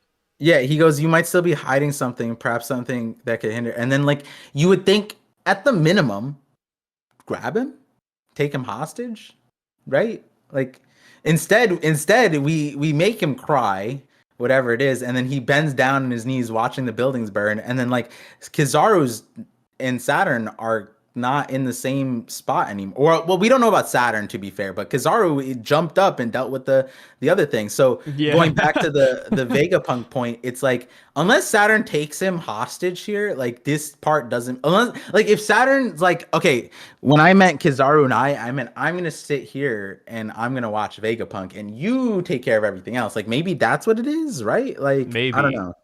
It's weird. It is weird. Also, the Kizaru I'm begging you scene is hilarious. I think that's such a memeable face. What, from Kizaru or for Vegapunk? From Kizaru. Oh, okay. Because he does look like he doesn't want to deal with this. Like he's checking out a little bit. Yeah, his mouth is Oda drew like wait. He also Try to made the copy that sunglasses face. darker too. Yeah, What's yeah. up? Can you try and mimic that face? I feel like No, I can't. I can't. Ah, damn. It's too early, Randomly it's too early. later on, try. You don't even need to tell Yeah, us. I got you. Yeah, I'll be watching. Hit you with the Vince face. So we see that we're making good progress. What is this? That's An what I'm saying. hour in, and we're on page 4. Hey. This is progress. Yeah, The this average. is huge. We're good. We're doing things. Yeah, we're doing things. So we see that the pacifistas are left on the island. I don't really think that's a great decision, but Navy, you do you on that one. The Marines are evacuating. And the reason why I think it's a weird decision is because they're going to blow up the island. I would like to imagine they'd want to take as much money and equipment with them as possible, but they're like, hey, pacifistas, you guys get destroyed, I guess. Yeah. Which could be fair. Maybe that's something they wanted to get rid of because they don't know if they have control over them because of Vegapunk, but at the end of the day, it's still like a military force that they could utilize. It's like leaving down a rocket launcher and just for no reason. Well, actually, we see later on the pacifistas are attacking the island as well, like destroying it. It's like, yes. So when people upscale Buster calls, know that this is not a Buster call. Like the damage that's being outputted here is boosted by 50 pacifistas that are remaining on the island. So it's like there's so many Buster Call stands that need to acknowledge that this Buster Call is like even they know it's not strong enough. They're sacrificing millions, if not billions of berries right now, leaving 50 pacifistas on there because they need to help the Buster Call because they've seen the history. They're like, damn, we haven't destroyed an island the last like 6 Buster Calls. They're 2 rusty. if we're talking about canon ones. So hey, how about we use these pacifistas this time? It'll boost our records. I don't know. I just feel like they could have put the pacifistas on the ship and just shot them too. Like that's kind of where I'm at. Like it's not like the pacifistas are close range fighters. Like theoretically they could be on the ship. Okay. I feel like they just want to get rid of them or something, or maybe they really need them for the fight against Luffy. As on top of that, Sai just added that the Buster Calls don't mean that they increase the Marines' IQ. Like they still stay dumb, and like so as far as that goes, like they could have used the pacifistas in a very a much better way, which is why I nominate Sai to be a vice admiral. Oh, thank you. I would take up the position in a heartbeat. So the pacifistas, though, like I wonder if somebody's gonna go back. I guess it doesn't matter. I feel like I'm the only person that cares, but I'm like, I wonder if they'll go back for the pacifistas if given the chance. Of course, I don't think the Buster Call is gonna go through. I don't think the Navy's gonna win. So it's a moot point. But I wonder if they had like a plan to pick them up later. Like, hey, after the Buster Call, like let's all pick up the pacifista. Because I guess they would survive, right? They can swim. Maybe. We've talked about Samoan swimming before. Yeah, that's 50-50. That's 50. You and Samoans. We haven't talked. Goodness. Yeah, Par loves Samoans. And he calls Bartholomew Kuma just a Samoan all the time. And talks about how well he could swim. This is before it was there. Yeah, okay. Par. He gets a little bit racist here and there. It's okay, Par. Maybe Buccaneers are just Samoans. You never know, man. Yeah. Dwayne The Rock Johnson. Maybe we can cast him as Bartholomew Kuma. Who knows? Samoans, pirates. Okay. Oh, sorry. Continue. So, we see Sanji, and he ended up taking Frankie, Atlas, Bonnie, and Kuma to the shuttle, which is cool. It's interesting that Sanji brings them here, or I guess he doesn't bring them. He just like walks with them. But it's like they really did leave Vegapunk unguarded for a minute. We see Yeah. Sanji like give Bonnie the thumbs up, and he kind of promises her that he's gonna bring back Vegapunk. And now more than ever, I kind of hope that Vegapunk makes it out alive, just so that Sanji doesn't have to like break the bad news to Bonnie. Yeah, the stocks, like these moments right here, next page especially, we see like how the fandom like they'll ignore an entire chapter and look at like one dialogue box, and then if like again, if we'll get to the next part in a second, but with the Sanji thing, if Vegapunk's harmed and he goes, "Don't worry, Bonnie-chan, I'm not leaving without him," and yet he ran out and then he's going back, then the Sanji haters would have a lot of ammo with this. But I do think it's weird that like why did they go so far without Vegapunk? You know what I mean? They Yeah, carried like maybe they Kuma, knew that the talk Bonnie. no jutsu would work. Yeah, and it's interesting that like Vegapunk's out here shouting and nobody's like, "Hey, let's leave." But then also when you think about it, right? Like you said, it's almost like Vegapunk had to do the talk no jutsu because had he not, then and Sanji carried him off, then technically Saturn and Kizaru would follow, right? They wouldn't just watch them all escape, right? Like Yeah, they're not like far away per se. So like Kizaru and Saturn, like you said, they did like watch Sanji and the others leave, and they said, "Oh, let's not kill Vegapunk. Let's talk to him for a little bit. yeah, This is our best chance to talk to him one on one." and then on top of that, the vice admirals, like you mentioned before, are just like we see them in the panel with Kizaru and Saturn, and we see them in the background, right? So realistically, the positioning is like there's the Saturn Kizaru, there's the Straw Hats Vegapunk here, there's the vice admirals, a bunch of Marines now running away, and this all the Straw Hats are running away and no one gives chase. You know what I mean? Not a single Yeah. soul gives chase. And then Vegapunk kind of naturally was like, "Oh damn, like I have to stall. So let's have these 4 pages of discussion, right?"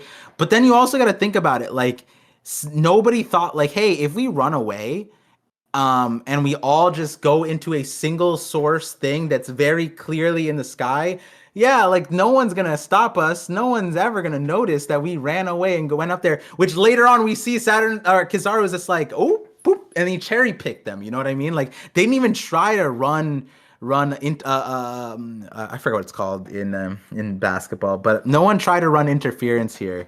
Um, and then I thought you were they gonna say bit the bullet. serpentine. Yeah, whichever term you want to use, right? But then I mean, Vegapunk just gets on his knees, starts crying, and then Kizaru deals with them. And then Sanji's like, "Oh man," and then he goes up there. I'm like, "Wait, what is this? How did we?" Okay, whatever, it's Hey, fine. it's one of those things you just kind of have to ignore, you know. Yeah, it is one of those things. It happened, you know. We just gotta roll with the punches. Yeah, at least we got the update from up top. Arguably a very Yeah, important update, I'm right? excited. Yeah, we hear that Zoro is still dealing with Lucci. Jinbei is gonna go get him and bring him over so that he doesn't get lost amidst the Buster call. Robin, turns out she was just taking a nap the entire time. She was resting her eyes a little bit. But there's Edison's still good. We've seen that before. And what's yeah. up? No, I was gonna say there's as far as those two go, there's Oh two yeah. theory points, and I think you of are probably the best person to ask about this, right? Like, because you're not a fan of CP0, you're not biased, even though you're Admiral agenda, you like the world government, Oh CP0 yeah. works for them. You don't particularly have a bias for CP0. If anything, it's a negative bias. And so Oh when no. you I mean, see I love these characters. Zoro's still off dealing with base Lucci. How do you feel about them sending Jinbei over? What do you think about this situation? So, believe it or not, people can like characters and not have it be an agenda. Like I've always been very realistic about Yeah. Lucci and Zoro, and honestly, like the admirals and everything. Like I love these guys, but I'm realistic. Like I feel like all my opinions are facts. Hmm. You know, as much as people want to deny it. Like I feel like I am the most truthful person out there. And when it comes to Zoro and Lucci, and then Jinbei, I love the memes. Like don't get me wrong, I'll laugh about it a little bit, but grand context, yeah, it's fair. Like I don't think this makes Zoro look bad. I think Hmm. people like run with that a little bit too fast. Like, oh no, Zoro, he needs help. Oh god, it's over for him. You know, like Zoro, how could he ever be the world's strongest swordsman? I've seen somebody say that. Yeah. They're like, how can he beat Mihawk if he can't beat Lucci without Jinbei? And it's like that's not the case. Like you have to take the context into things, right? Like a Buster Call is happening. Lucci isn't the biggest of deals right now because we've already beat him. You know, he is like the third strongest person here. Like we have Kizaru and Saturn still to worry about. There's a Buster Call. Like there's just so many things going on where that fight, yeah, it just needs to end. Like that's not a fight that needs a resolution. If I don't think this anything, makes Zoro look bad. okay, and if anything, right? They think that Zoro's gonna win because Yeah. they didn't say like, oh, to Yeah, save go help him, Zoro, whatever. save Yeah, him, they whatever. said so he doesn't get lost, which implies that they think that Zoro just beat him, or Yeah, and he's just gonna be wandering afterwards. So it's like, if anything, this is a positive outlet, and this is what the Straw Hats would yeah, think, anyways, right? They didn't never yeah. think that Zoro's they're not gonna lose. yeah. It's the same thing about Luffy. Like nobody ever thinks Luffy's gonna lose because he's not gonna lose. You know, Yeah, they it's prepare just the one of those food. things. Someone does Yamato need to catch him. Like every single time, it's always like, all right, how do we take care of Luffy afterwards, right? Like, Yeah, yeah. like And they're gonna even win. We just have to stick through it. I recently reread Thriller Bark too, and I think that might have been my favorite post fight preparation thing because I remember now like the gravity of Luffy going like, all right, guys, I'm gonna have to be reckless now. And it was because he was gonna use Gear 3 and Gear 2 in Junction. And he already fought Oars, he did the Nightmare Luffy thing. But then when he was gonna fight Moria, he was like, yo, I gotta go all out, guys. That means I'm about to be real reckless. And he doesn't really say that anymore. Like even in Onigashima, they didn't see him die 3 times, right? And so Yeah, like he didn't get that moment to be like, don't worry, you know what I mean? It was, but in Thriller Bark is really cool. And then for here, right? It's like to this day, Zoro is still like, that's my bias with Zoro. It's just like he just doesn't lose. I made a short about that. Like every time Zoro fights, almost every time, he's always injured. Like every single time, Oda never, unless it's yeah. like Mihawk was the first one, but then thereafter, he's always just injured in fights and And he then wins. here's the thing too. Like another reason I like this too is because one, like I said, it doesn't make Zoro look bad. Yeah. Jinbei has a job besides moving boxes because I think I was always fed up with that one. Mhm. You got Jinbei the Fishman Warlord. He's over here moving boxes. Okay, cool. Yeah. Yeah. So I'm Yeah. glad he's doing something. But on another note, I love that Lucci is finally getting some respect Hmm. because I don't know why people thought Zoro would one shot him. I thought that was like one of the most ridiculous things out there. Yeah. Like I said, Zoro would beat Lucci. But I Yeah. don't know why people thought it would be in like one hit, you know, like, oh, Zoro's gonna wipe the floor in less than 30 seconds, you know, like, Yeah. Zoro takes negative damage. Like, I don't understand that notion. I don't like Lucci, yeah, like Zoro is stronger than Lucci, but Yeah. Lucci isn't fodder. You know what I mean? Like, Hmm. yeah, Lucci's not breaking top 10, top 20, top 30s. Who cares? Like, he's still not a weak character per se. Like he's still like a somewhat strong guy. Like, yeah, Zoro's gonna fight him. Like Zoro's gonna win, but he just needs like more time. Like that is like a drawn out fight right there. I feel like even taking a step back, right? Like if Yeah. you were to not like have the Lucci fight in context, right? Like I feel like a Lucci Luffy fight, right? Where like Luffy hit him like 4 times or something and he's down and it was painful and but he was fighting Gear 5. And the thing about Lucci is that he was a Luffy antagonist, right? Like and so Yeah. like Katakuri and Lucci are on like an insane level where it's like some people don't I think a lot of people think that Zoro wouldn't beat Katakuri, but a lot of people think that he can. But it's a debate, and I think it's a fair debate. But the reason why is yes, they're not the captains per se. Lucci is though; he's like the captain of everything he's been in. And so for me, I don't think it'd be weird if Lucci stays over Zoro. And like I thought about a comparison. It's like I feel like that if we were to look at Rayleigh, for example, and I'm not saying Garp is Lucci, but I'm saying like I could see Rayleigh like not handling Garp, but like being able to clash with Garp, right? And it would be a tough fight for Garp. It wouldn't be a wash, like given how strong people have Rayleigh. Like I don't know about prime Rayleighs, but I feel like maybe that's a comparison where it's like Zoro might be a little bit lower than Lucci on paper per se, but then like if Oda were choosing to on screen their fight, I think Zoro wins. But like I think we talked about this before. Oda can't have Lucci or Zoro take like A massive, massive L. Yeah, like a reputation hit Yeah. at a part where it's not meaningful because, like you said, the overarching thing is this Vegapunk stuff, the Void Century stuff, the Gorosei, Kizaru, Gear 5, Kuma, Buccaneers Bonnie. There's so many other things that putting a Zoro-centric part in this thing wouldn't make sense. It would detract from the other stuff. Having Zoro do any action, you'd want to I have like a lot of just focus on it. I just feel like any pre-time skip character would get the same treatment as Lucci just because it's Hmm. pre-time skip. Like you Yeah. could replace Lucci with Crocodile, people would be saying the same thing. They'd be like, "Oh, Yeah, true. like Zoro, why is he not one-shotting him since he has hockey?" Like I just feel like the pre-time skip characters and the villains that try to grow afterwards, they don't really get any love. Like Yeah, maybe. people Uh, don't see the growth that characters gonna have. Like same with Katakuri. Like people think he's still at the same level he's at. mhm. Like When yeah, the One I Piece don't world know. has shown, like we have historical Characters data of grow. how Oda scales certain characters after a certain amount of time, and the stipulation would be like minus East Blue. You know what I mean? Like power creeping. Whoa! What do you mean minus East Blue? You don't think Arlong's gonna come back with blue hockey? What the hell? Like All right, now you're getting silly. segueing into the next part. It's like Robin being injured is an off-screen thing. We don't know why she's injured, and I would argue, to connect it to the last subject, is that I think Robin could have beat a lot of the East Blue things when we got introduced to her. I feel Yeah. like she would be able to beat them. And now, if those characters were reintroduced, Robin slaughters them. Should slaughter them, right? Like, You think she given would how beat Arlong? Arlong was the one I was thinking of. Captain Kuro? I'm glad. Yeah, Captain Girl, easy, dude, easy, Dude. What about Django? Do you think she could beat easy, Django too? What the easy, hell? easy. She beat the better version of them. Yeah, I'm kidding. Yeah, Yeah, she'd win. yeah, yeah. She It would she's kind of be a wash, really. It would be really sad. You just watch like multiple necks snap. like, imagine an alternate reality where Luffy and the crew doesn't meet Nami, but that timeline Robin does, and Robin just solos Nami. They would be best friends, sisters for life. Nojiko washed out of the. Robin would be the new adopted oldest sister, right? She could just walk in and be like, and then just destroy them by the time she's in Who Alabasta. We see her. who She's do you really think strong. who do you think Robin fought? I mean, of course, like we know that Robin was injured like well beforehand. I think it was like chapter 1081. We saw that Yeah. Robin was injured.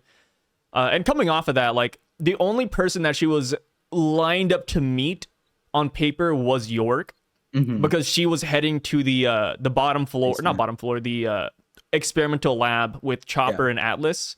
And York Yeah. was the only person in that room, and all the Seraphim were outside. Do you think she got that injured from York, or do you think a Seraphim found their way to Robin and she fought a Seraphim? It's the theories here are crazy because some people said like Blackbeard she fought the Blackbeard pirates. I'm like, when, how, why? Wait, what? Wait, no Yeah, way. yeah. Some people have commented that, and so Yeah, she and fought the then Blackbeard like pirates. Cypher Poe wouldn't make sense either, right? Because like Kaku would and Lucci were just like handled where they were and then put in bubbles right after. And it's not like, yes, Lucci's not there, but Kaku is, right? We saw Kaku in the bubble. Yeah. So like as far as when and who, like it doesn't make sense because also if Kaku's freed, then it's like then it would be crazier because then it'd be what Zoro versus Lucci and then Jinbei versus Kaku, which that would be a crazier conversation. But That one would be wild. yeah, yeah. I don't want to get into why that one would be wild from my perspective, but the Robin injury thing was like a very like we got the grasp of she's There's injured, but no way it's York, right? Like York only had a pistol. She wasn't exactly a fighter. I Yeah. feel like it had to be a Seraphim. Like I don't even feel like Robin was this injured after Black Maria. Like it's got to be a Seraphim. That's my headcanon. Like, She fought a maybe it's Seraphim, and then maybe one of the boys showed up and beat it. self-inflicted. Like I don't know, maybe Rubble, maybe Rubble. Self-inflicted.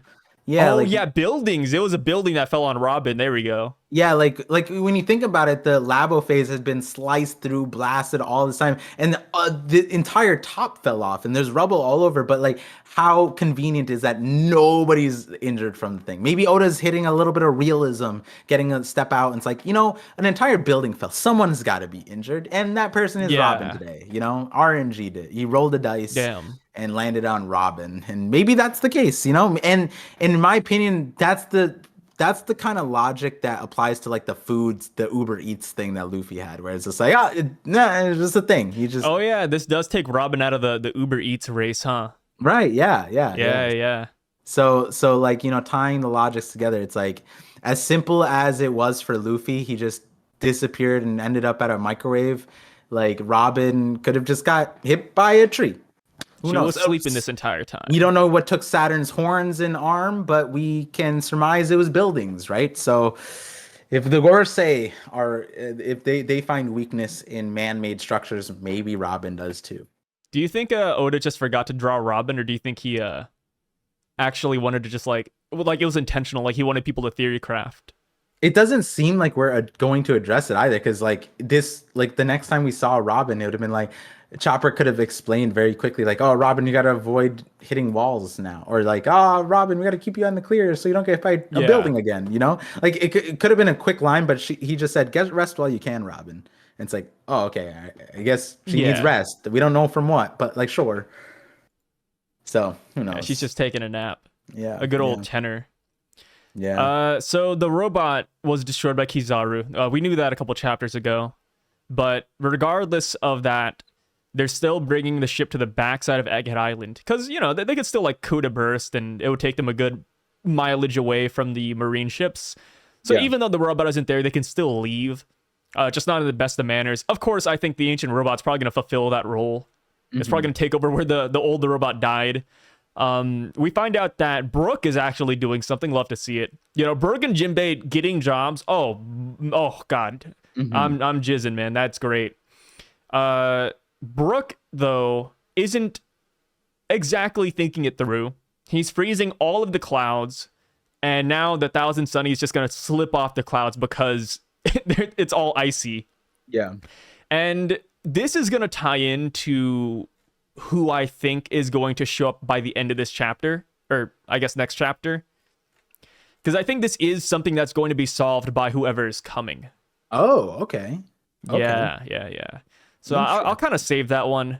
If you Okay. watch my video, then you already know who I'm going to bring up. But on to the next part. The Buster Call, the first Wait, volley. I want to plug in a video too. I want to plug in a video too. Go for it. Go for it. So guys, Plug go it. check out Sai's video on who he thinks and why this procession of events is meaningful. But I think that because I saw this and I was like, damn, ice clouds. Funny fact, I made a video about ice clouds, and there's two parts where it's like one was about my Pluton theory, which is about clouds, and then talked about ice, and then there was a Void Century one talked about ice and moving things. And so you guys want to check that out. There's two videos for that. But I Ice was just, clouds and moving yeah, things. yeah, and basically I was saying that like Brook might be really, really like obviously his ice powers, but like it tied the two things because Pluton's about the like underworld and death, and then I was talking about the Void Century and there being an ice age, and how there's a single panel in the Enel flashback that confirms to us that an ice age happened, and it relates to Vegapunk actually. His hometown is actually shown to us in the Enel flashback. Karakuri Island is shown to us in Enel's flashback as a summer island, whereas we know as a Karakuri Island as the frozen barren wasteland that was so cold that in Vegapunk's childhood he tried to geothermal tap the island to fix the environment. And so there's a whole connection because of how the Enel flashback plays with the timeline a lot, and it might heavily imply that there was an ice age and how that relates to the underworld. So Brooks related, and it had to do with clouds involved creating this ice age and ice. And so when I saw this, I was like, wow, that's crazy that there's a cloud island that's being turned to ice by the power of the underworld, which is essentially what those two videos are saying. And I again, like the nuance of what you said, the Brooke not thinking about how to stop it is the same thing that's in the Void Century thing. Like how to stop this kind of like slippery slope of a frozen pathway, I guess. And so it's interesting how there's a lot of nuance to this, and I agree with you that that person or however this is solved is probably really significant. And to this day we still have Caribou in the pocket. I don't know when he's going to be involved, but he's not apparently involved with the food. We don't know for certain yet, but like if he's not involved there and he's on the Thousand Sunny in a barrel, then it's technically Brook, Lilith, and Caribou here.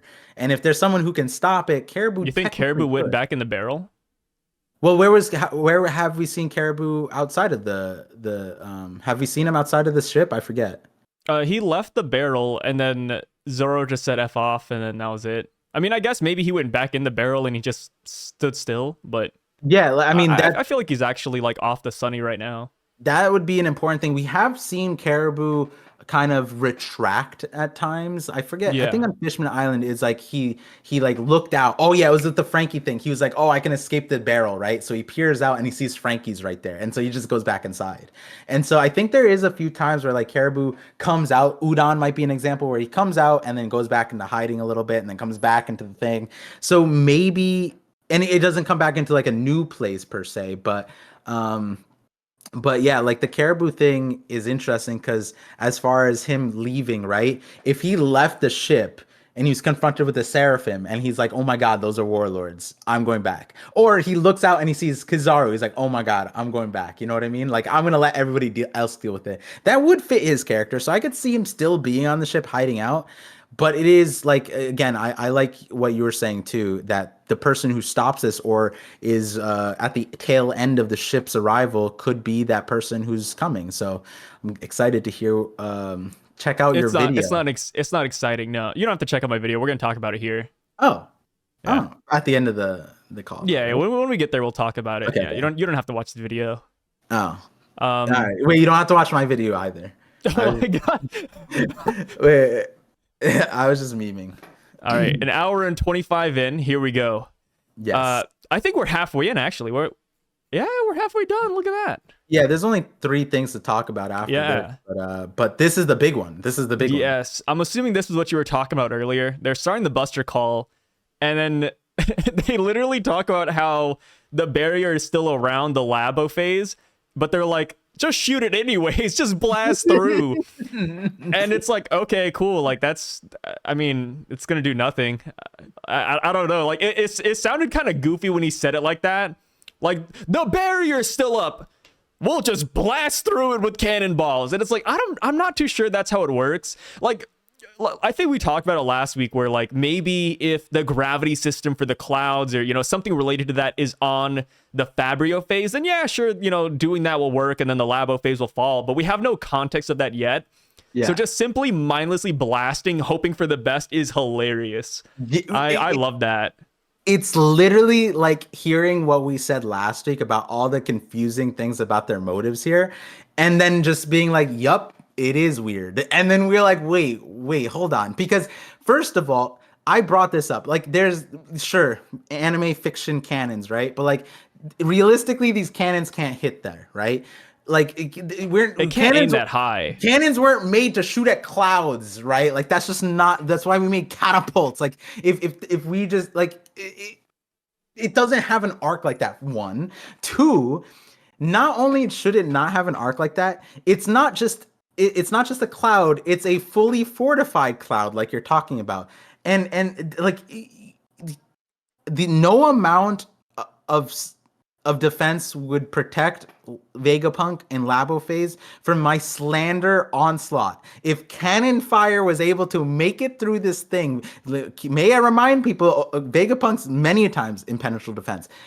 Luffy not once, twice went through it and said, I felt like I was gonna die in Gear 5. Sure, Bonnie survived, but like I said this, right? Like it would be crazy talk if they shot this thing and broke through it and people were like, but Par, you don't know the power of 1,000 cannonballs. I'm like, we're making it's a laser security dome. It's not like it feels like it's not like it goes through endurance test, you know what I mean? Yeah. Like it doesn't exactly have just like a durability meter that's being brought down by cannonballs. Yeah. Like it's I don't know. Maybe they'll wait till they run out of power. Like maybe that's it. They just outlast the power generators of Egghead Island. And then the security dome goes down. I don't know. We saw it's kind of goofy. What happens? It's not like a laser, like and it like slices you like sliced beef or anything. No, it explodes on contact. Like it can cause chain explosions. Okay. Second of all, this is the main thing we brought up, right? Yeah. We brought up that the Buster Call technically isn't even aiming at the right thing because the cloud, if it's self-sustaining, that's one. But like, if the evacuees all evacuated, then the only things that they're hitting on the ground, or the refugees evacuated, then the only thing they're hitting on the ground is Vegapunk and the Straw Hats. I don't think anybody thinks the Straw Hats are going down, and it doesn't matter about Vegapunk because they were standing right in front of this dude, and he's crying, and they didn't even try to kill him. So it's like, why are you using the Buster Call to hit everything you don't care? But then this week we see no, they actually are aiming at the clouds, and the problem with that is it doesn't make sense because they want Punk records. There's York. They need her alive. They're just gonna what? Hope that she doesn't get hit? Sure. If you think that you can destroy an island, turn it to dust, and you're aiming at the objectives you need, the third part would make this even more blasphemous.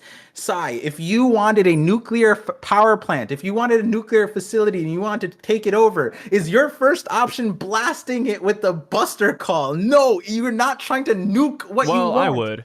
Okay, see, but like realistically, you just don't like nuclear power plants. But Gorosei guy, what do you why'd you put those words in my mouth? Sai I don't doesn't know. like nuclear power plants. If you had no, the it's a power great energy source. It's a great energy light, source. the Gorosei, the Marines, and you're trying to take over a power plant That's reasonably slanderous. because you want to use it. I don't know about you, Okay, but to I be wouldn't fair shoot though, it. I would not shoot it. The first volley only hit the Fabrio phase, so maybe they're not targeting the Labo phase yet with the first volley. We don't actually. What if there's like anti-laser, high propelling cannonballs that they have that we haven't seen yet? That Don't set Vegapunk off design. nuclear power plant. Like they just dodge. They have homing Yeah, sensors. yeah. Don't they? These I think cannonballs are the smartest. you are tech. underestimating this Buster Call. I'm trying to give the Buster Call what the people want, and I kid you not, we coined a term. Buster Call stands are real in my chat. They are, yeah. They Buster were Call stands are defending it. real. And I like so many people in my chat were like, I can't believe this is a thing. Buster Call stands, and I want to give you some of these poll numbers because I ran some things, right? Oh no, And don't hit me with the polls. but let me Were they in the majority? they were what was in the majority? The Buster Call. No. Okay. But that's the important part. That's the good thing, right? Yeah, Because what I said was I'm not saying like it's powerless to do so. Like not powerless. Like there's no cost in doing this, right? But do you feel like if you had to destroy an island, which one would be more efficient in doing so? Which one is more capable? Would you call it Buster Call or just would you call Kizaru? Because in my opinion, I think Kizaru is strong enough to destroy an island. It like maybe it's not one shot, but I think Kizaru like if Enel has Death Pia, right? And if Kizaru actually wanted to kill everything on I think he's capable of doing it. I think he can pull out a Bajran gun level attack. It's a lot of energy though. Like I'd just rather use cannonballs at that point. No, I'm gonna go with the Buster Call. I'm not. I'm saying that. So the poll was who would you call in order to destroy an island, right? And the point of these questions were to point out, like, if you guys are agreeing to these things, there's a nuance here where, like, the Buster Call didn't make sense for a lot of reasons. And so I asked them, like, okay, would you call Kizaru? It was 60% Kizaru. Or no, the question there was which one's more efficient in destroying an island? Just efficiency in destroying an island. Kizaru or the Egghead Buster Call? I'd say Egghead Buster Call. Egghead Buster Call is more efficient in destroying an island. I'm not even talking. There's no defense. There's no one on the island. It's just an island that needs to be destroyed. Do we include the Labo phase or no? Yeah. Oh, if you include the Labo phase, then I'd say Kizaru. Okay. All right. Okay. Yeah, so that one's a little bit different. Like if we're just talking about like an island on the ground, I think a Buster Call is efficient. So is it thorough? No. I feel like Kizaru would be way more thorough than a Buster Call. But if we're at base level, we're just trying to destroy an island and a town, I think a Buster Call, like it definitely gets the job done. Buster Call stands were saying that a Buster Call is more powerful than a Kizaru. And I was like, you understand that there was an ice statue of Saul on the coast and they missed him so much that he was fully intact, all of his limbs. But more than that, all it took was a lake of water to protect books. I don't know about you, but I saw Kizaru shoot into water and do more. Like he was more deadly to Law's ship. If Kizaru shot his laser beam down on an island, those books are fried. Oh Kisala is yeah. fried. Everything is fried. And they were like, "No, did you not see the tree of Ohara?" And then I showed them Saboti. Kizaru just like literally lifted up his foot and then just lasered down an entire mangrove tree accidentally, and he's like, "Oh, I went I'm too trying to give far." Kizaru the day off here, man. I don't know. And that's fine. So then the next question was okay. So like Kizaru Saturn is there, right? Yeah. If you were to call into this scenario, like you needed to call someone to substitute right now, Egghead Buster Call or Garp? If Like, and like a Garp that is like wired to just like the order of destroying the island, and it's like Garp destroy island. There's no like emotion or anything. It's just him I destroying the mean, island. are people really arguing if like characters are stronger than a Buster Call? Like, I feel like that's Yes, obvious. and Like, then like, so like when I think about like a Buster Call mhm. versus a character, it's usually just like attack potency, Because really. Like, and the attack potency of all the characters are stronger than a Buster Call. But the yes, ease of a Buster Call is a thing, though. Like, I just think it's so much and easier to just to call it over and get it over with. and I Let the acknowledge guys that have a vacation. 100%. I acknowledge that. I was like, yeah, for like there's point of fodder, right? Like that's why every arc has its own fodder to do its own fodder work and be complex in where they're Yeah. moving. I completely understand that, right? But my part where I was like disconnecting from people is like Buster Calls aren't like end stage. There's no end stage to these things. They're literally just a timer. They're literally a plot device. They're like a complex thing where they could do multiple things, right? You if like someone escaped Kizaru, that would be more questionable, but like an entire Buster Call and they snuck by and whatever, like sure, you can add that, but their purpose is there. I get that, right? And then I was just trying to expose that with the Garp thing, and then the next one was like it was clear. It was I think Garp was 65%, they would call Garp. And I was like, okay, what about Mihawk? And then they were like, they would still call Buster Call over Mihawk on just destroying the island. And I was just like, wait, what? Like, if you needed to add a Buster Call or Mihawk, I think Mihawk is more like as far as destructive, like you just do that. And people were saying no, like a Buster, like the power of 1,000 cannonballs, you're underestimating. I was like, wait, like Uh, Garp, like it's Garp like all of threw these a N tier giant. characters. I think it's a silly debate.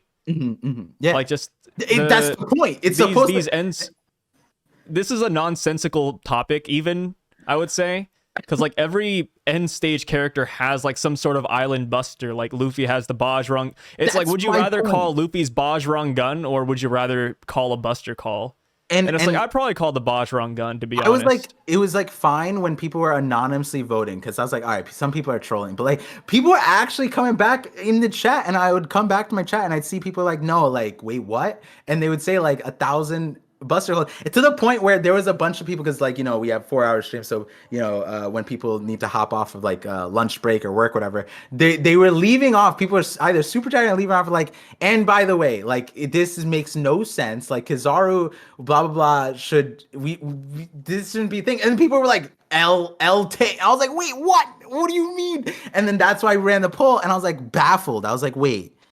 These we're not saying that the Buster Call Like is pointless. We're saying that like these end stage characters are stronger and you should regard them as like fodder. Like nobody looks at the 100,000 fishmen and it's like that's a huge force. But then you have a Luffy at the beginning who just wiped out 50. And it's like that's the point of the end stage characters. They're like no one's saying the 100K was meaningless because there's all these civilians that have to stop, right? like for Buster Calls, I think like the main thing is just the ease of it. Like it's so Yeah, and much that's easier fair. just to like call in a Buster Call than like have a high tier character go all out to destroy an island. Yeah, and But then it's such a silly topic though, in and my then opinion. that's Like I separate don't know. from that's in my opinion that's separate from like its use in this moment, right? Because we both were talking about like it is like the labo phase thing and then shooting that's completely separate from what I'm talking about here. Because what I'm talking about is like the perspective of Buster Call versus how it's being used narratively, right? And narratively it also doesn't make sense, which is why the Buster Call memes are even crazier, that like it's not just like a simple like, hey,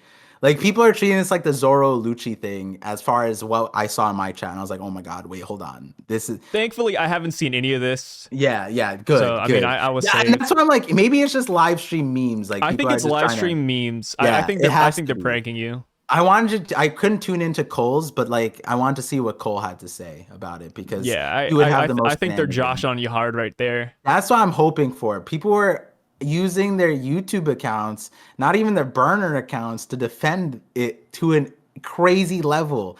Like I think my chat activity was peaked this week, and I was like, this chapter had us talk the most. Like you know how in the analytics you can see the Yeah, thing. I'm pretty sure this one had more. And I was like, what the fuck? It was wild. It was wild. But yeah, I'm glad at least you see the whole thing with the laser beam thing because I was like, guys, cannonballs don't do anything to this. I hope to God they don't. Har. I have bad news. You think the I th- cannonballs are gonna do stuff to the Labo no, phase? I think this is gonna be a 3 hour video, No way. dude. We're already at 140. No. It's not. It's not. It's not. We're almost done. It's 2 pages left. Brother, these last 2 pages are like the biggest ones. We already talked about this one, the Kuma thing. Dude, I think we're cooked, man. No, we're not cooked. There's still Bro, a chance. we spent 25 minutes on the Buster call. I mean, that's fair. Buster calls a big Dude, topic. hear me out, man. Like people talking about who's coming in, talking about Luffy, Sanji. Like, dude, we're gonna be here for a minute. Like, I'm future sighting this right now. Okay. So you're future sighting, and I'm trying to be Luffy, and I'm trying to dodge all the hits right now. And let's go. Luffy can't move. Oh, Sanji moving, So, catching up to Kizaru. have you watched the Monsters anime? No, I haven't. Don't spoil me. You haven't watched it? No, I remember because I moved, so I couldn't watch it. Oh, damn. Yeah, Okay. Shit. How do I do this now? So How do you Vegapunk stall is yeah. Like, how do I go around this but still hit the joke? So Vegapunk is sitting down on the ground, and he's watching Egghead Island burn in front of him. And do you know that scene from JJK season 1 where Mahito and Sukuna are laughing at Yuji? Wait, no. Makino and Suki from season Mahito. 1? Yeah. Oh, Mahito. I was like, Makino. Yeah. Mahito and Sukuna are laughing at Yuji when they killed Junpei. Yes. It's like an iconic kind of like a cut in the anime where they're The just both like soccer ball? laughing at him, just looking at him. On the beach playing soccer, right? That was it? No, that's not it. That's not it? I forget. No, what it was. you missed it. Well, TLDR, the animators from season 1 of JJK animated Monsters, and they added that scene in Monsters, but like for different characters. Gotcha. So there's like a JJK-esque scene in there, which is And pretty how does cool. that relate to Vegapunk seeing? Because me and you are in I imagine me and you superimposed in the background laughing at Vegapunk. I feel like that might be like the thumbnail. the thumbnail for this is us. Yeah. Like. Yeah, just me and you laughing, and then Vegapunk's just on the ground crying. Whoa! Yeah, get this going. Get my hair. Yeah, go for girl. Yeah, post. Yeah, huge. Yeah, Yeah, yeah, I'll put that in. Yeah. We got it. That's great. Yeah, there we go. Thumbnail right there. Oh, this is probably the most productive 15 minutes in the. Yeah, we're just us posing for the thumbnail. Believe it or not, guys, Par has never posed for the thumbnail. I just grab the most unflattering cuts I can find in the Parcast. Usually, I'll just like scroll through. I'll find a face. I'm like, yeah, that works, and I just clip it. Yeah. You know, like how Oda, when there's like a crying scene, he draws until he cries. Sai clicks until he finds a face that I make that is like abhorrent, that'll get clicks, that he just laughs his ass about. Yeah. Oh my goodness. It's great. So yeah, so we laughed at Vegapunk, we laughed at the Buster call. The tube thing. We kind of talked about this, but you know, Kizaru comes in, he slices the tube, which I think it's so interesting. Like, so he cuts the tube and the ship all in one, but he doesn't cut anybody. Yes. Like, that is almost miraculous. That is like a miraculous miss almost. Like, how do you miss everybody despite cutting through the tube and the shuttle? But Sai, that sounds like a lot of agenda you have there. What are you trying to say about Yeah, that's Kizaru? crazy. Oh, sorry. I'll dial it back. So, Frankie and Atlas dodges this one. Oh, yeah. The space shuttle got sentience. It dodged. It wafted a little bit. You know how it is. So Yo, they end up flying up in the sky. What's up? I legit saw somebody mention how I don't know if it was in this context, but they said from last chapter, Frankie was able to perceive Kizaru. It had the little thing last chapter when Kizaru came up, because Frankie had the thing and turned towards him. So someone said like Frankie can dodge Kizaru. We should scale him, something like that, right? And I couldn't help but think that they were trying to push this agenda that like Frankie, Atlas, and Bonnie's they all try to dodge here. Oh, and a lifeless Kuma. Don't forget the lifeless Kuma who can't dodge. They all dodged. Kizaru. They all dodged. And it's not that Kizaru, maybe purposely, despite landing a slice perfectly. I saw that last chapter. Yeah, you saw. You know what I'm talking about. Okay, so yeah, I know what you're talking about with like last chapter. People said that Frankie like perceived Kizaru and kept up with them. Yeah. I can kind of see that. Yeah, no, that's what I'm saying. Like, I agree to that, but then you would have to carry that logic to a lifeless Kuma. You know what I mean?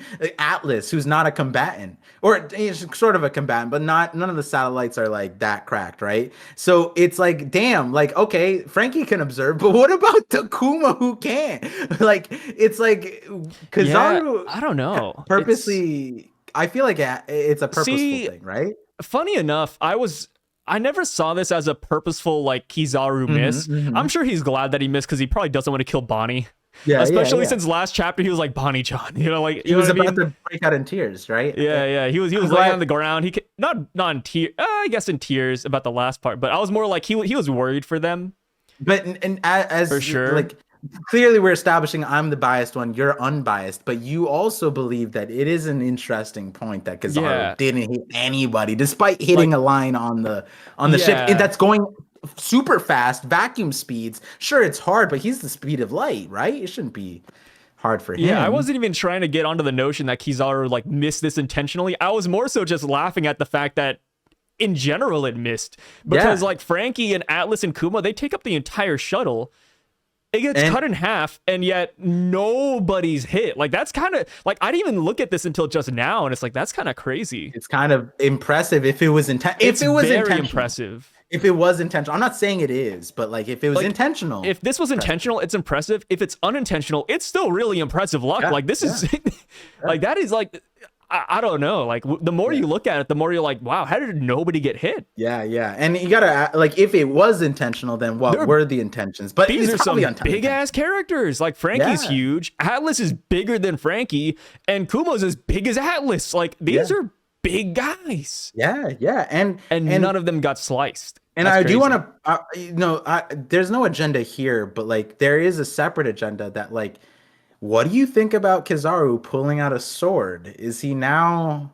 Is Mihawk now stronger Zoro than opponent? Yeah, it's over. It's over.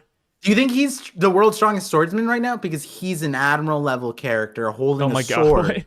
Is he? Does Mihawk need? Is Mihawk possibly? He sensed the swordsman. A new challenger has arrived, and he's I see what the you're guy. doing here. Yeah. Like maybe people bring up cross guild for the final people. And Mihawk's on his way to reclaim his title. The new challenger has arrived. I've never heard that. I've never heard that link before. Kizaru whipped out a sword, so Cross Guild ran up ASAP to fight Kizaru. And then on top of that, right? Like, isn't the whole thing about swordsman? It's like the true swordsman can cut nothing. What did we just talk about? He cut nothing. He cut nothing. God damn, you're crazy with this one. Yeah. I'm just saying, like, it's not just one thing. It's like, not only is he holding a sword, but as the community holding would say, a sword, cut nothing, he's using sword made out of light. Yeah, this is a technique. This is big. Wait, maybe I have to change my stance on Cross Guild coming. Maybe this is it right here. Yeah, I think you cracked the code. Mihawk, has what they said. The Marine said the greatest sword skill, but like this is incredible skill. Forget all the theories. I'm fully on board the Cross Guild one now part. You got me. Just like you talking about Carrot in the beginning of this chapter and how like Zoe and Wano, they got stabbed in the back. Oh, you're cooking.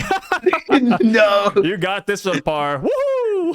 Oh Great my theory. God. Great theory. What happened? Did you fall over? No, I decided to stand up for this last Oh, okay. part. Here, give me a second. I'm gonna stand up to give me 2 seconds. Yeah. Are you gonna? Oh, we're doing it. We're doing the thing. Oh no, I'm using the bathroom. Wow. Yeah. Oh.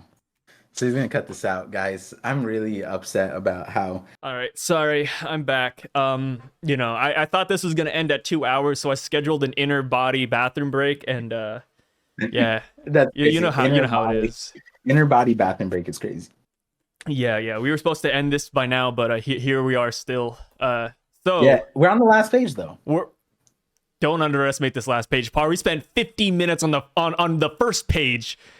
That's how it goes sometimes. Once we get momentum, though, we're pretty good. You think so? You think this is a momentum thing, right? Yeah, Okay. yeah. But to be fair, We'll see how this turns out. When we start slowing down again, and then we start asking some more questions, and then Yeah. who knows? All right, we'll see what happens. So, Kizaru cuts it. They all fly out. Sanji just feels so funny this chapter because like he ran to the space shuttle to take him there. And then he ran back only to see that they flew out the next second, and he has to like run upstairs now to go get them, or skywalk. I don't think Sanji's gonna reach them in time. He's definitely too far. The laser beams are geared up.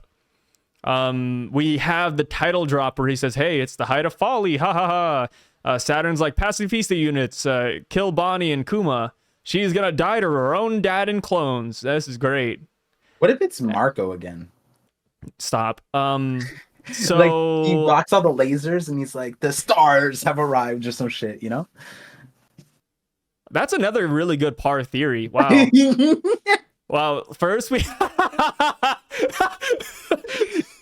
okay, so we had Wano stabbing the minx in the back. We had what was the other one? Mihawk coming in because Kizaru whipped out a sword. Maybe it means Carrot is a swordsman. The Buster Call agenda. Now we have Marco showing up. Par, I think this chapter you're cooking. My man. Wait. There's no way. Huge. Okay, realistically, the Cross Guild one isn't as bad as Marco. Realistically, the Mihawk logic to it was the bad part, but the Cross Guild notion is like I have it low down, but it's not. Did your mic change a little bit? Did it? Or did I get quieter? Yeah, you got like more muffled. Oh, really? Hold on, let me turn it. How about now? Yeah. Okay, yeah. It's a little bit better. Yeah. Yeah. Is it better but go now? on. Yeah. No. Oh no, dude. I think your theories are great. No, wait. Whoa. Wait. Did you say something about an icy cloud earlier? Huge. Brooke. Wait, Brooke and Pluton. I was like, wow. That's actually a video. All right, guys. Size memeing a little too hard. This is a good video. Sorry. Okay, all There's right. a video there. Maybe I'll watch it and then I'll be converted to the icy clouds. Yeah, to be fair, I don't know what it means with the Brooke stuff, but I'm just saying that those three things are thematically connected, is what I'm saying. But this part, that was the best one, and then we like work our way down with the with the Marco one. This situation right here, right? This panel, did it make you feel anything with Kuma catching Bonnie like Superman? He's lifeless. Maybe he did dodge the lasers based off of, maybe he dodged and then jumped at Bonnie, right? Like that could be a thing. But do you think Kuma can protect against the lasers? I think Kuma could take the laser beams, but he'd probably die. And he could take it and Bonnie survives it? Yeah. That's pretty incredible, that's how I could right? see it going down. Yeah, that's incredible. Yeah, but all like Kuma body blocks all the pacifista beams and he saves Bonnie one last time. I think that'd be cool. What if he lives through it? What if he does body block it and he's just fine after? What does that say about? Is that good Kuma or bad lasers? That's a hard one, huh? Yeah, like you can't say one. bad lasers. Lasers are lasers, but like lasers are lasers. It's Kizaru's lasers and Kuma's body. Mark 3.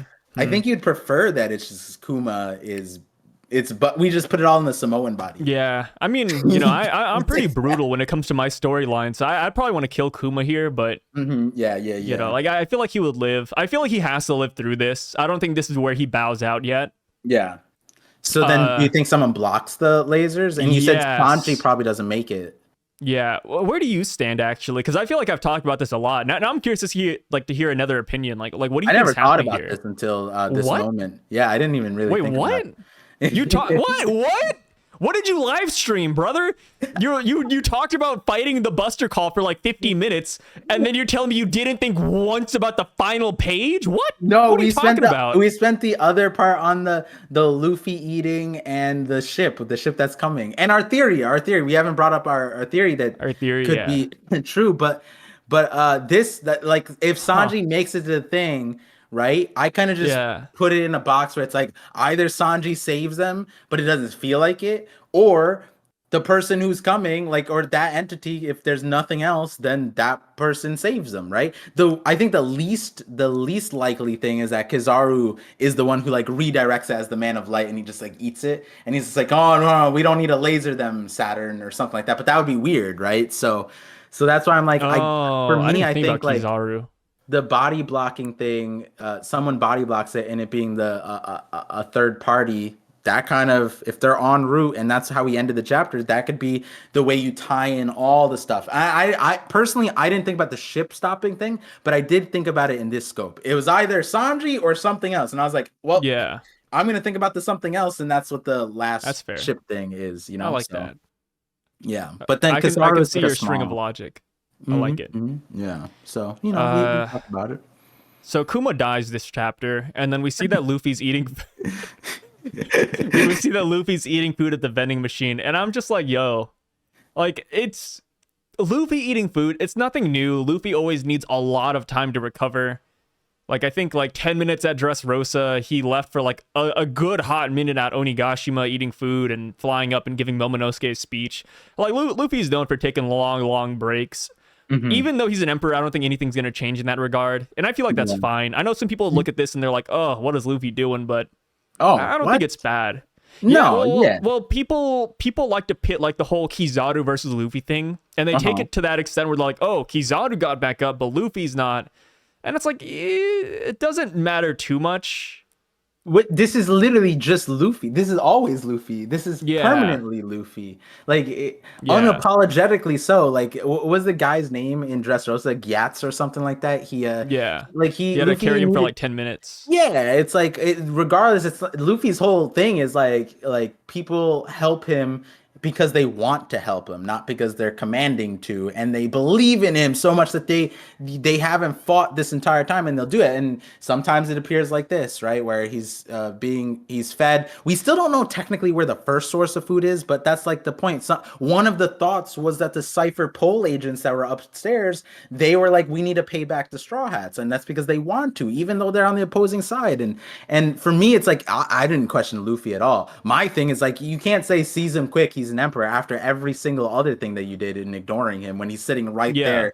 Like he literally said, "I need food." Food appears, and you're still not looking at him. It's like don't say seize him quick. He's an emperor after not acknowledging him after like what, like 15 And chapters at this point. to disclose everything as well, like last chapter, I was like, oh, well, if Kizaru's up, I like to imagine Luffy's up as well, because I kind of see them as like equals at that point. Mm-hmm. I'm like, yeah, like they both went down at the same time. I think they could both get up. Yeah, And it's Luffy's just still Luffy's hungry. down. Yeah, Yeah. Luffy's still down, but he's still hungry. And I feel like he had to have. This is, I guess I'm headcanoning this one, but I guess he did technically get up already if he moved over to the vending machine. Yeah, or he just like So pulled himself. But like yeah, like pulled himself over. I think the There's more that. significant thing, I don't know if you thought about this, but What's up? like you said, like I think Luffy could get up. Like there's moments in Dressrosa where it's like even he's starving, he'll pull out the last, last mile of energy that he has, and he always do that irrelevant to food. He'll break himself to that point. And I thought it was interesting that it's like Frankie is being targeted. Frankie minimum, but then there's also Atlas and Bonnie and thing being targeted by Kizaru and Admiral, and it's like the Saba Odi vibe, the tone of like here's Kizaru wiping out the crew, and like every moment was a shocker, right? But then here it is, it's like there his crew's being actively targeted. He knows he left Kizaru alone with his crew, and then there's Sanji, yes, there, but like even from our standpoint, where it's like we don't regard Sanji as weak, but it's like I don't think he helps here. I feel like it's weird that Luffy's so nonchalant that it almost feels like he believes that like they're not in danger. Like there's no Yeah. tension in Luffy, and I'm curious what you thought about that. Yeah, no, I agree. He has either a lot of faith in Sanji and Frankie, or he believes that someone will save them, or he knows something will happen. Like, Right. for example, like I didn't even think about this until you just said it, but like let's go back to the food. Let's say Kizaru gave Luffy food, right? Okay. And then after Luffy Hypothetic. sees that, yeah, hypothetically, like let's say Kizaru did bring Luffy food. Luffy's like, oh, Kizaru's probably a good guy. And then Yeah. he feels okay with leaving Kizaru with his crew for a little bit while he goes to eat. And then even seeing this scenario, he might trust Kizaru to save them. If But yeah. I am leaning more towards a third party though. But either way, whether it's Kizaru or not, I do believe that Luffy has a lot of faith that they're just gonna make it out of this. Yeah, like I was thinking, if it's faith, that's fine, right? Like then you don't really need to think about it. But then there's three alternatives where it's like he Yeah, either has like he believes his crew will survive, right? He senses the third party and he knows like, oh wait, I know who that is. They'll be Zunisha. fine, right? Whoever. Oh God. Oh God. Zunisha's That coming and tweet- Luffy talk to Zunisha, and the tweet. that's what's happening. I saw the tweet, but so third party, or and I think this is the most unlikely, but I you do have to think about it. It's like maybe at this point Luffy doesn't sense Saturn as such a threat, where he only senses Kizaru as a threat, and he believes that between Sanji and Frankie they'll be fine, right? And now that Kuma's here, like Kizaru also said, now that Kuma's here, let's do stuff. So maybe the unlikeliest scenario is that Luffy, this is like a disrespect to Kizaru Saturn, or he has faith in his crew, which is interesting because like we don't think that they make it out of this without the third parties, which means third party, which then I'm kind of like, okay, whoever this is, maybe it is someone who's like very competent and Luffy is familiar with them, like enough so Yeah, that he's like, yeah, my crew, fine, like they'll and be okay with this guy here. I know we brought up the Kizaru option, but thinking about it, it would be really weird if it was him, and that's why Luffy had faith, because Kizaru's the one that put them in this situation where he cut the Yeah. tube. Like, he Yeah. could have just waffed the entire thing and just not cut it. So that's why I wouldn't enjoy the Kizaru option here. But that's Uh, why I brought yeah, up the point where it's like Kizaru's technically with them there because he's the one who sliced it. So yeah, maybe that, and this was a wonky thing, but this is why the logic was like, well, maybe Kizaru blocks the light because maybe he wanted to deal with it. Maybe he goes like, oh wait, we can't kill whatever just yet. Just like how Saturn commanded him to skip Sentamaru, and then Kizaru had a bunch of logic to defend himself and his actions, so he chose that route. Maybe there's a thing there, and so that's why I was thinking about the Kizaru blocking it.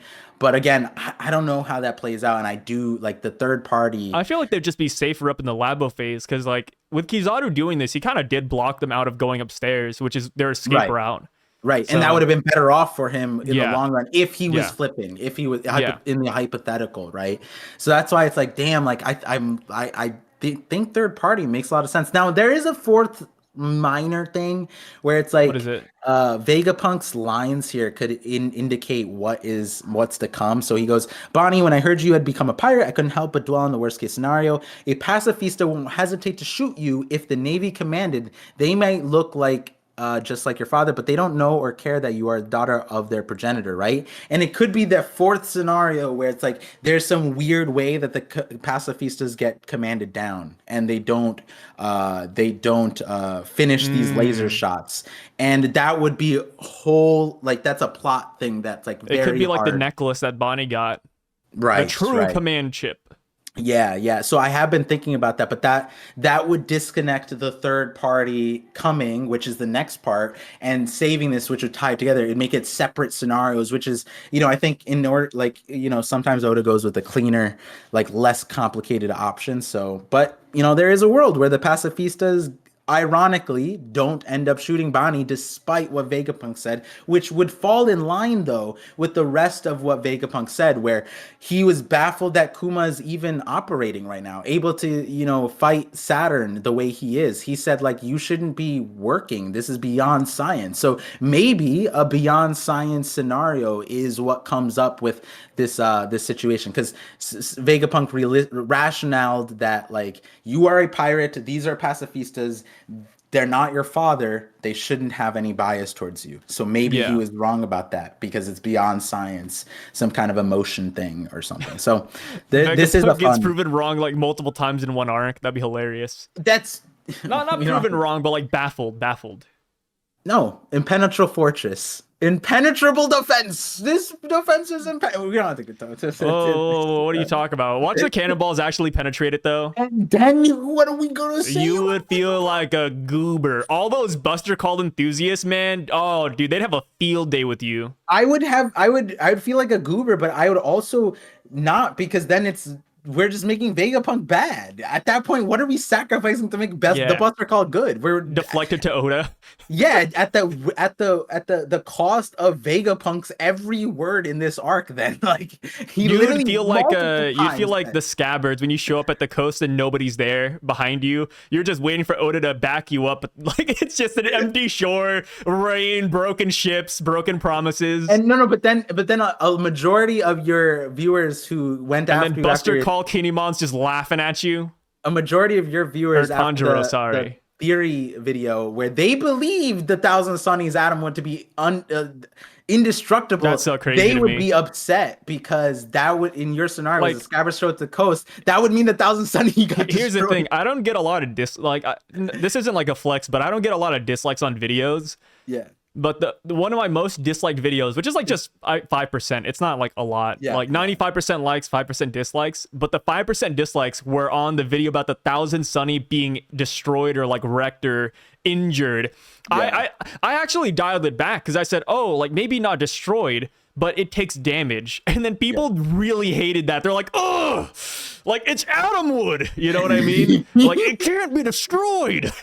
And then it's funny because I think I actually like used the panel where Big Mom just no hockey, no nothing. I don't even think she was hunger panged at the time. Even like Big Mom wasn't trying to kill anybody. She just casually like lifted the ship and it broke.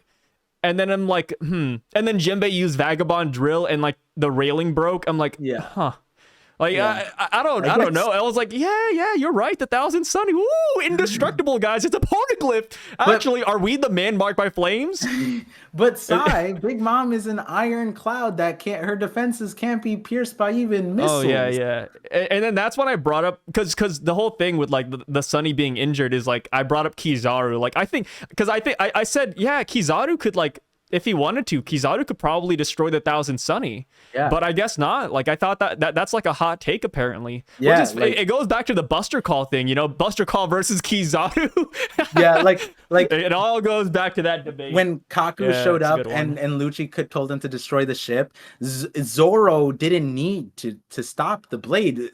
The Thousand Sunny could have put its hand on Zoro's shoulder and said, I got this, brother. And stop Zoro. You ever see those memes where like the two guys putting their arm on the shoulder and just like looking at the dude? It's like a whole Twitter format. It could be that, like Zoro and Sunny and then putting their hand on Kaku or something. Yeah. That'd be a good one. Yeah, the Thousand Sunny was famously unperturbed by, end stage characters, even Kizaru, even Do you think, Slashes. Dude, you know what's a boring conversation? Mihawk couldn't. Boring conversation is wondering whether or not Shanks can cut Bartolomeo's barrier. A better conversation would be if Shanks could even cut the Thousand Sunny, Yeah. Like, come on, dude. Come on, guys. Come on, guys. Open your eyes, sheep.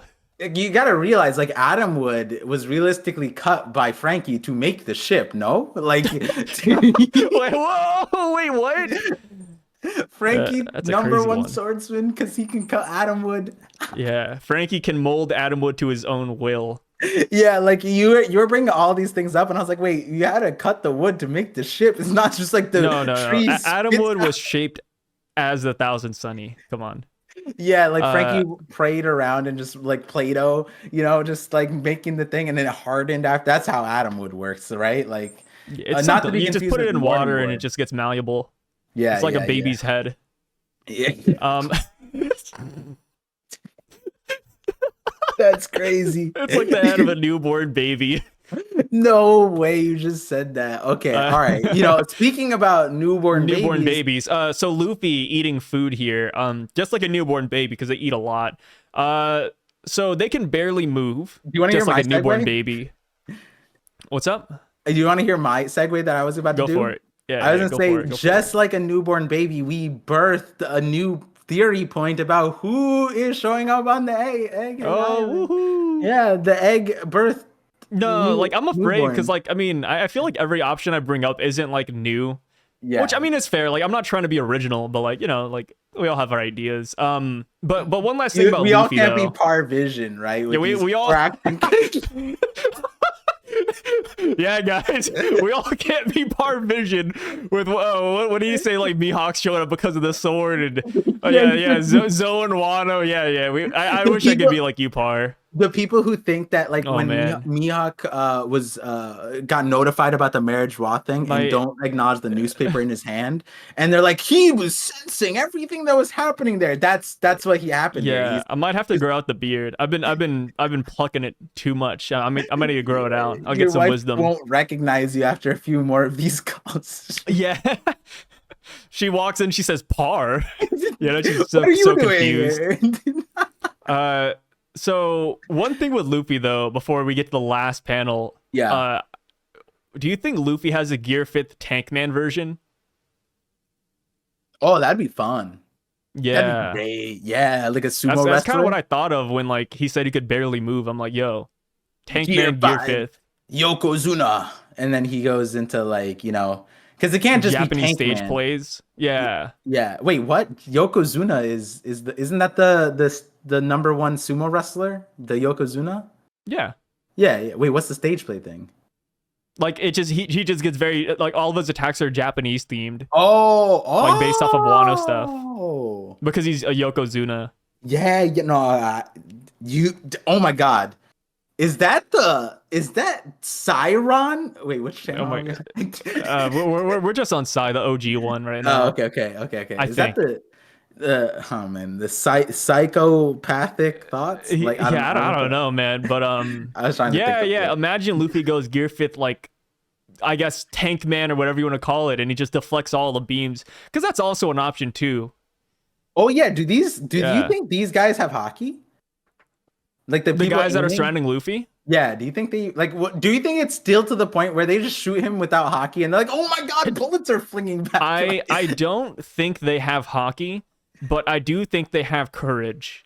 And so do you think at 1,105 chapters in after Luffy has been announced many times, rubber guy, like once or twice the Marines getting fooled by shooting him and it being deflected. Do you think finally now they're like, wait, guys, we can't shoot him. We need to stab and poke. Like, do you think we're there yet or no?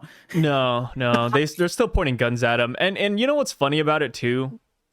What? So like these guys don't have to be here. Like technically they should be on the Marine ships because the Buster calls come in, but they're sticking around because they're confident that they can take down a You're Yonko. true. These are the dumbest of the dum dums because like No, they're courageous. I like it. but hey, courage and dumb are not on the same metrics right now. In fact, a lot of people say if you're courageous, you could also just be equally This dumb. reminds me of when Kid and Killer were trying to fight Kaido when he fell from the sky.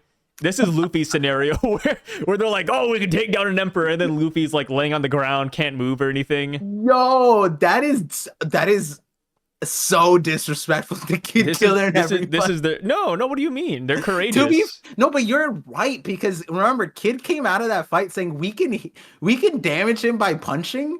Like he came out as helpless as these guys aiming plain bullets at Luffy. You're actually spitting. This is You know, actually the 1-to-1. Oh my another God. thing that's fascinating is that I feel like being an impel down guard, they are more equipped to handle Luffy than any Marine has thus far.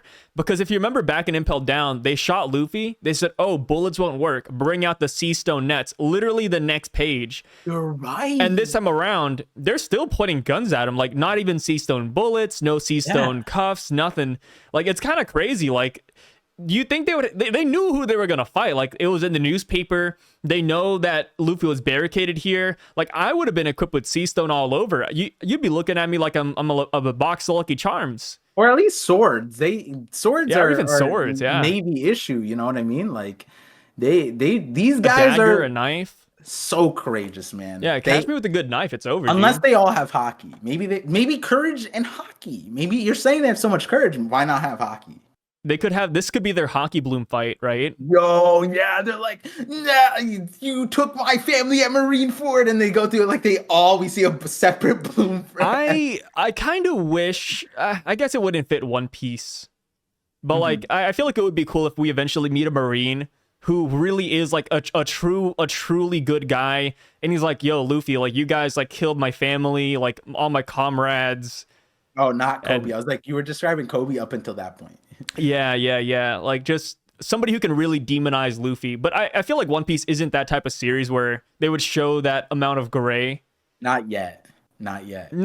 But I don't even know if they would do it with Luffy, though. Because they probably want Luffy to be like a good person. If Hibari is Akainu's like relative, maybe Hibari, and that would create a disparity. Kobe loves Luffy, Hibari loves Kobe, but maybe Hibari has a reason to hate Luffy based off of Akainu, and like Akainu's like, you know, this guy, man, he dropped houses on innocent families. It's crazy. You weren't there. I was. Like, that'd be the easiest way to Luffy, he sunk like a bunch of Marine ships at one point, so maybe those guys died at sea, you know. Somebody holds a grudge against Luffy. Yeah. Like we're only seeing it from Luffy's perspective, and obviously, like, he is a good guy comparative to all the pirates. Like, when you really think about the world of One Piece, the only good pirates are like Luffy, Roger, and Whitebeard. And Shanks. But like the rest of them, like Roger, Kaido, Big Mom, like, I don't know, man. Roger was killing people though. Like, he was. He killed entire crews, armies, everything. Like Squard. Like, I always just think back to Squard. That shit's so funny. Like, unironically, his reputation met him because it's not like his reputation is unfounded. Like, no, we have, even in the filler, Oda gave him the backstory of like, yo, Roger killed people, bro. Like, he was not holding back. Dude, I remember when we were at Marineford, I always love bringing this up, but one of the first things we hear about Roger is how he slaughtered, not even like let go, impelled down. No, he killed all of Squard's Nakama and left him alive so he could wallow in the despair. Yeah. Like, brother, that's kind of ruthless. I don't know. Yeah. And then we meet Roger. He's a smiley dude. But then Garp says, yo, he would kill entire armies for making fun of his crew or like making fun of his friends. It's like, yo, like that alone, crazy rumor. But then we have Squard who's like, he lived through it. I lived it, this demon. I kind of don't blame Squard for like hating Ace at some point. Yeah. You know, like, man, like that's reasonable, dude. Yeah. Like, as much as Squard, Akainu was spitting the facts there is like a reality there where it's like, wait, hold on, Whitebeard, you probably like should have let some people know, you know. Like, that was kind of wild. Yeah. That's why, you know, I am a fan of the Marines for the most part, because like people demonize them really hard, but it's like some of them are actually like good people, and there is like a gray area where like pirates are not exactly good, like Luffy. Like, you think about Crocodile, everybody's fan favorite Doflamingo, you know what I mean? What if it was Squard I don't know. that gave Roger cancer? And then like maybe is it justified then? Oh, it could be like the Yu-Gi-Oh card, Crush Card Virus, where you know you kill a monster and then you get infected with the virus. Yeah. Maybe somewhere within Squard's crew there was a character that had a virus, and then by killing him it released a poisonous gas. Yeah, and so he subjected him to the same thing. He's like, one day I'm gonna have to live without my crew, so you're gonna have to go through that same thing, right? Like, maybe Roger did a quid pro quo with it, you know? And He broke even. When we think about it, Squard paying his taxes. If that was the case, then Squard technically was a part of killing Whitebeard. He landed the first hit there, and you could say Squart is 100% kill accuracy as far as where we're going. If Yeah, he doesn't hypothetically, miss. yeah, he doesn't But miss. also hear me out. I cope for the Marines and like the guys who try to fight for good. As far as the world government goes, I don't. There's no real coping for them. I just want to throw that out there Yeah, because when I yeah, say I like the Marines and that they're good, people are like, "But what about Charlos?" And it's like, yeah. no, no, no, no, no, no, no, no. Whoa. I've That's the world seen government. I've That's seen the world Twitter things. government. It's like they don't even tag you in it. They're like, but Sai supports the Celestial Dragons. I'm like, hold on, guys. The Yeah, words I don't here, know why I the don't get tagged buzzword in it. the buzzwords you're That's using so are sad. crazy accusations when it's like, yeah, Sai is like, yeah, like a Kainu aside, but like he's talking about like Momonga and stuff like that. Like you should have, can we bring up how he knows like all I'm these talking about random dudes marines? doing their job. The world Yeah, government who issues the job is the problem. yeah, But yeah, for Garling though, I will cope because he looks really cool. So that one's yeah, a little bit yeah. Would different. you get the Yeah, haircut though? Garling, no, Yeah, yeah. not in real life, no, Really? Like we could meet no, up one that day and we sucks. agree to both get things, and then like we greet each other by tapping the. We make a full moon to I get don't know there. about I don't know about that part. Oh yeah, Uh, true. dude, this last panel we haven't even tackled it yet. What other tangent can we go on? I'm trying to think I now. tried and you didn't want to do it, but that's fair. That's fair. But like, um, with this, I mean, so why there's did lots of so are you excited to watch the Monsters anime? maybe Ryuma is the one who did this. Oh, Yeah, okay. yeah, Oh, yeah. okay. Wait. Okay, here's I have an icebreaker for you. Oh no, not the icebreaker. Here's the icebreaker. Who do you think is coming to Egghead Island based off of that last panel? Why are you laughing, dude? What? I have a question. What's Is up? the flag on the last panel the same flag as the ship that's burning down? Yes. Okay, all right. See, I've seen somebody say that, and I've never thought of that before. Like I actually responded to a comment that asked that. They said, "Sai, don't ignore the fact that it's a black flag. It's the man marked by flames." And I'm like, "Dang, I didn't even think about that." But I don't agree with it though. Like a base level, are I don't you? agree with that whatsoever. But So then I here's think that the. was an interesting idea Oh, for okay, sure. okay. But here's a follow-up question. Do you regret thinking it? No, Do no. you? Okay, so you don't regret. I hold no stocks in it, so no. So like it being the man marked by flames doesn't like you're fine that you didn't ever think about it. Yeah, I'm fine that I never thought about it because I don't consider it like a realistic option.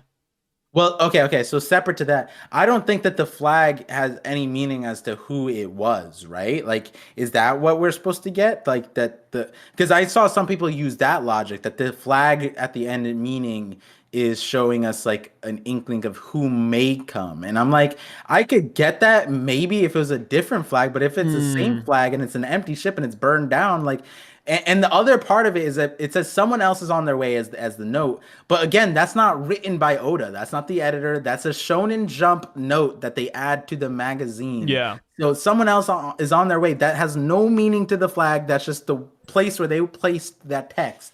And so I just thought that like it was just an aesthetic thing, right? But like I saw some people take it to, not that it's a black flag, but that maybe the person is related to the Marines. And so people thought smoker. And I was like, what? Why does that, how did that make any Smoker sense? beating his own Marines and making them drown at sea. I don't like Smoker. I could see Smoker being insubordinate and like Yeah. wanting to help the Straw Hats if he needs to or if he has Yeah. something to gain. But I can't ever see Smoker actively hurting other Marines like this though. Yeah. And then So no on Smoker for me. so then as far as like the man marked by flames, right? Like the one thing that's interesting, it says we failed to neutralize that escaping vessel. We have to report this to Kizaru-san, right? So that means that the refugee ship is fine, right? And Yeah. that the there's somehow that they didn't even do that, but then there's a ship that's split in half and on fire, and then it goes, we know that they are headed for Egghead, which implies that is plural. Wow, I don't know why I tripped on the word, but and I haven't seen the raws for it, but that there's a plural entity going there that is recognizable, and so like our my first thought is going back to our theory, right? Because our theory essentially tied the escaping vessel full of the refugees to Blackbeard, because when we last saw chapter 1079, the refugee ship was leaving and then a Blackbeard flagship was on its way. And so it's like it would make sense that like they coincided, and then maybe the escaping vessel left and the Blackbeard crew took it over, but the Blackbeard ship is still going, and so that would be a significant that the Marines have to notify Kizaru. I also saw somebody bringing up the panel where Zoro and Luffy refer to Blackbeard and their pirates as they, and like, whoa, like it's they and they. But I'm like, no, I think it's just like the wording. Like, I mean, how do you refer to like multiple people in they? You know? Yeah, I don't think I don't think that would agree with that. But Blackbeard. Yeah, but I gotta admit though, when I read that, my bolt reaction was, whoa, that's cool. Yeah. I love like the random ass connections people can find. But also, sorry for all the coughing. I think I'm getting sick. Oh, one day I wear shorts, man. Damn, allergic to shorts. Yeah. Unlucky. No, like it's just cold. I feel like as I get older, I get colder. I think that's a sign of dying. Like I could be dying. That'd be crazy. Like feeling colder is free. Like we talked about the underworld and being frozen earlier, which was a good theory, by the way, which I have a video about. But then the other part of it is that, you know, when you die, my arrhythmia acted up the other day too, so that was rough. Yeah. I thought about it. I sat there for a minute. I was like, should I call like 911 or am I good? No. Or like, am I having a stroke? You're not stalling this chapter by threatening death. I'm not threatening death. What do you mean threatening death? You're I don't know. I can't say anything. Wait. Here. How about this? Let's do a little activity. Oh no. We are going to both on the count of 3 list who we think is coming to Egghead Island, and we're not going to elaborate just yet. We're gonna list 3 options, or we'll list 5 options, most likely to least likely. Okay, hold on. We'll start with most likely. I need a second. I need to sit down for this. Okay, most likely. We'll start with most likely because I don't have 5 picked out yet, and I don't know if you do either, like off the top. So starting with most likely, we'll process of elimination, like knock them out. Okay, so we do a count of 3? Yeah. I'll do 3, 2, 1, shoot, and then we'll say it. Okay. And then we'll start with most likely, no elaborations, and then we'll just go down a list of 5, and then we'll revisit. Okay. Okay, ready? Okay. Wait. Guys, join in at home. Is there a world that like? No, never mind. It doesn't. Also, I'm scared, man. I got like downstairs neighbors now, at my apartment, and they just moved in like the other day, and I'm kind of afraid that I'm like too loud sometimes. So sometimes I do yell to like test the waters, because like if they do say like, hey, you're too loud, I definitely tone it down. Yeah, but I just want to see how far I can stress test it in a way. Like at 3 a.m., there's random blood curdling screaming. Yeah. Last night I was playing Tekken 8 because that game came out, and I was yelling, dude. Old Yeller was in the building. You were streaming at like 3 a.m. Yeah, I streamed pretty late at night. Yeah. And I did like when I came to bed, I was like, oh, dude, I hope nobody's sleeping underneath my room, or I hope there's good insulation here. You know what I mean? I don't want to be a nuisance. Like if they actually told me like, hey, can you like quiet it down? I'd actually start whispering or something. I think you're fine. I feel bad. You also have carpet, and like it's usually the upstairs that hears it, I think, rather than down, right? Because the walls pick it up or something. In my old apartment, I remember I had a neighbor that lived upstairs, and every morning they had an alarm that went off at 5 a.m. Oh, and I could never sleep through that. Dang. And they would never like turn it off either. Like they let it ring like so, like they let it go the entire duration. And I remember I'm like, oh well, I have to go to bed before that alarm goes off, because if it goes off, I'm not gonna get a wink of sleep for the next 30 minutes because it's just gonna ring constantly. It was so bad. Is this payback? And it was vibrating. Hawaii? So my room was vibrating. I was like, oh dude, kill me. Is this payback for Hawaii? Me bringing up Hawaii in the first 5 minutes. What are you talking about? What's the time at? 2 hours and 30 minutes. Yeah, we're so bad, dude. We're awful at this. You made this no, you did this up for you. Were like, oh, you need 3 hours, and now you're here talking about. You hit me with that. You hit me with the Buster call. You mean the chapter? What other tangents did you take us on, Par? I think I was the fault for Valorant. I'll admit that one. But okay. Let me it's see. 50-50 elsewhere. We'll both take the blame. But okay, 3. Oh, okay. 2? Yeah. Sorry, I almost got lost in the sauce. Do you want to do the countdown? 2. Yeah, I'll do it. Okay. 3, 2, 1, shoot. Blackbeard. Dragon. Okay. Okay. Okay. So Uh, next one. option two. Yeah. 3, 2, 1. Revs. Shoot. Blackbeard. Revs. Okay. Okay, so Same we're thing. like inverse. Okay. Yeah. 3, 2, 1. Shoot. Cross skilled. Jerma. Okay. All right. All right. All Okay. right. 3, 2, 1. Shanks. Shoot. Grand Fleet. Okay. Sorry. Okay. It took a while. Yeah. All right. 3, 2, 1. Cross Grand Guild. Fleet. Okay. Okay. Yeah. You had Shanks on there. Yeah, it's because I mean, this is complete bias because Red Force podcast came into the thing, and they said Yeah. Shanks.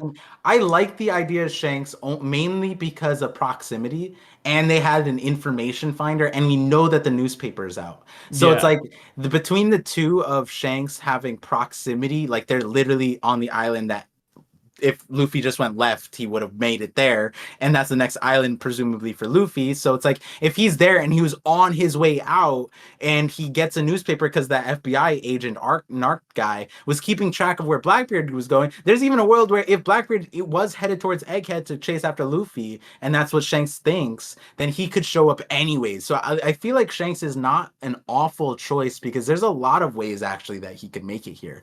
And especially because the Gorosei and then proximity, like there is a lot of, we learned about Shanks's lineage just now, so it's like there's a lot of interesting things for Shanks. And Shanks was your number 4, right? Fourth pick. Yeah, it was like tied with Crossguild because I'm not strong on either one. I think like we don't know the proximity of Crossguild, but like it just the Seraphim, the Warlord connection, like that I think is an interesting thing. And then as far as like Buggy wanting to, actually go after the One Piece, where it's like, Luffy has always been like the counterpart. So if Buggy is the character he collides with here, and then also we got the nuance of like Buggy was at a Marineford, and we've been comparing Marineford to this kind of thing in some parts, in small actions, and so Buggy, Crocodile, and what's his face, Mihawk. What's his face? That one guy with the sword, the strongest one. Yeah, they all would essentially, and Mr. One, his devil fruit was recreated here. It's like there's a lot of reason for I think that they could show up, right? And so I kind of have it tied. I don't even know which one I like more or the other. That's why they're tied. But and as far as our 1 and 2, I think we're more or less in agreement. But like I think there's probably one detail that puts Blackbeard under Dragon or Dragon above Blackbeard. Why do you have Dragon first for you? Yeah, so real quick, just tackling back to the Shanks and Buggy stuff. I like those options because I think it would be great shock value, and I'm waiting for those characters to come back. My only problem is wondering why they would be here. Like Buggy wanting to become king of the pirates, this doesn't exactly benefit him in any way. Yeah. And it looks like Crocodile and Mihawk would probably avoid unnecessary fights. Yeah. And then there's Shanks, and I feel like for Shanks, this is about Luffy's adventure. So, so him coming here to assist Luffy would be kind of like interesting. Maybe he's here for Saturn, but yeah, it's not really like established yet, so I have no idea with the Shanks one. But I like the ideas of both of them. Yeah, but I was thinking another thing with Crossguild is like if Buggy's trying to take over everything that like not everything, but like he took over Doflamingo stuff. He's fighting over for like everything that everybody lost, right? And right now the world government is losing Vegapunk per se by the newspaper, right? Yeah. And so in terms of funding sources, the one funding group that is countering the world government and the Navy is Crossguild. They're putting counterpart bounties, right? So as far as money sources go, and we know how Vegapunk literally chooses side based off money. If he loses the world government backing, as far as who else can back them, Crossguild is the one that, in my opinion, of the Yonko, seems to be the most well endowed. If that's Crocodile, sure, but like they are putting out bounties on the Marines and huge ones, right? Like I think 500 bad bounties. What is Kobe's bounty again? Like, isn't it huge? Isn't it insane? 500 million. 500 million, right? And that's like a vice admiral rank bounty or something like that. I think my problem with I've heard people saying that they're coming here for the bounties, Mhm. but my problem with that is that Buggy, Crocodile, and Mihawk are paying people to get the bounties, so Yeah. them actively hunting bounties themselves feels a Yeah, little no, bit no, I'm not saying strange. no. It wouldn't be for the bounties. It would be for Oh, Vegapunk. Yeah, because they see that. okay. Sorry, sorry, Yeah, sorry. yeah. So Yeah, like they see if they want to take over the stuff, it's like maybe Vegapunk is the reason, or yeah, maybe it's because the Seraphim stuff, right? Like if they're like, "Yo, wait, what? They're clones of us." Mihawk and Crocodile are probably characters that care about clones, right? Like if they yeah. saw their own clones, they're like, "Wait, hold on, we gotta stop whatever's happening there." And then Buggy's like, "Wait, what? We can have more of you?" Like, you know what I mean? Like that'd be crazy. How do we do that? Vegapunk, how do we get him? Oh, I have the money and Mihawk is the power and I'm the brains. And so we do crazy things. And like Buggy does get himself in the craziest messes, like almost messes that you wouldn't expect him to be in the middle of. Marineford and Impel Down being primary ones. So the mess is interesting. But like I imagine there's a similar logic as far as why you said Germa in the same rung of options, right? Jerma is just because in the cover page they kind of like came to the agreement that they wanted Vegapunk, and I feel like Mm. yeah, like they weren't exactly super far away, so they could have made it here on time. Especially now that like Luffy's barricaded here, maybe they think this is the best time to actually get Vegapunk because he might die. They know the Straw Hat, so they can even assist them to an extent. And in this final panel, I feel like Sanji's brothers and sisters could perfectly come in here and use their capes to deflect the beams even. I could see that happening. I And then like that. With Sanji being on the floor looking up at his brothers and sisters again, that would kind of be like, ugh, you know? Oh, that'd be Like, kind of sick. I like this. I yeah. like And this then idea. they could Like the say, Power hey, Rangers. Sanji, you're a loser still? Like, what are you doing? And then Yeah. Sanji, Uh, having awakened his Jeremo capabilities could like flex a little bit.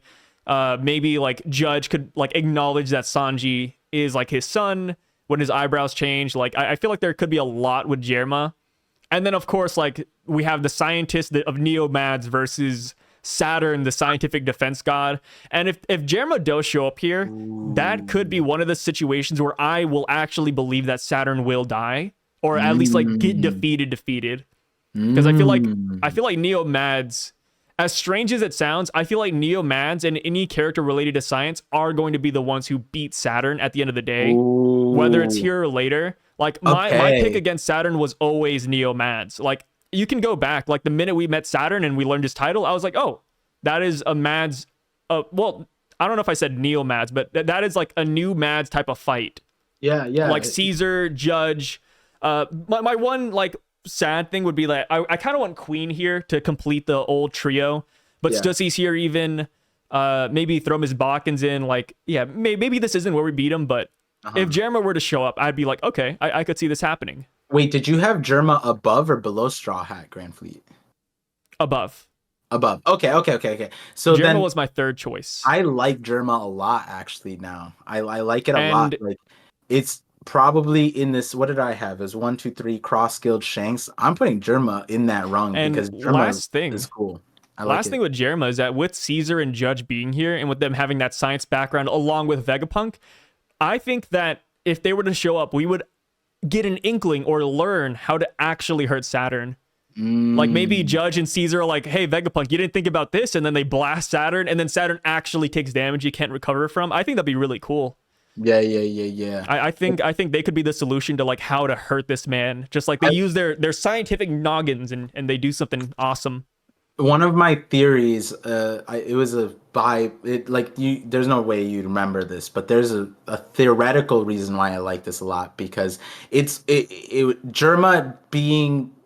Germa specifically being connected to Saturn is an interesting prospect in my opinion. And then you add the godhead of science, and you have the science stuff, and then because at the end of the day, what ended up happening was Vegapunk and Judge were the two that were researching the genetic stuff. They were the two that went on essentially to do that, and then they disbanded.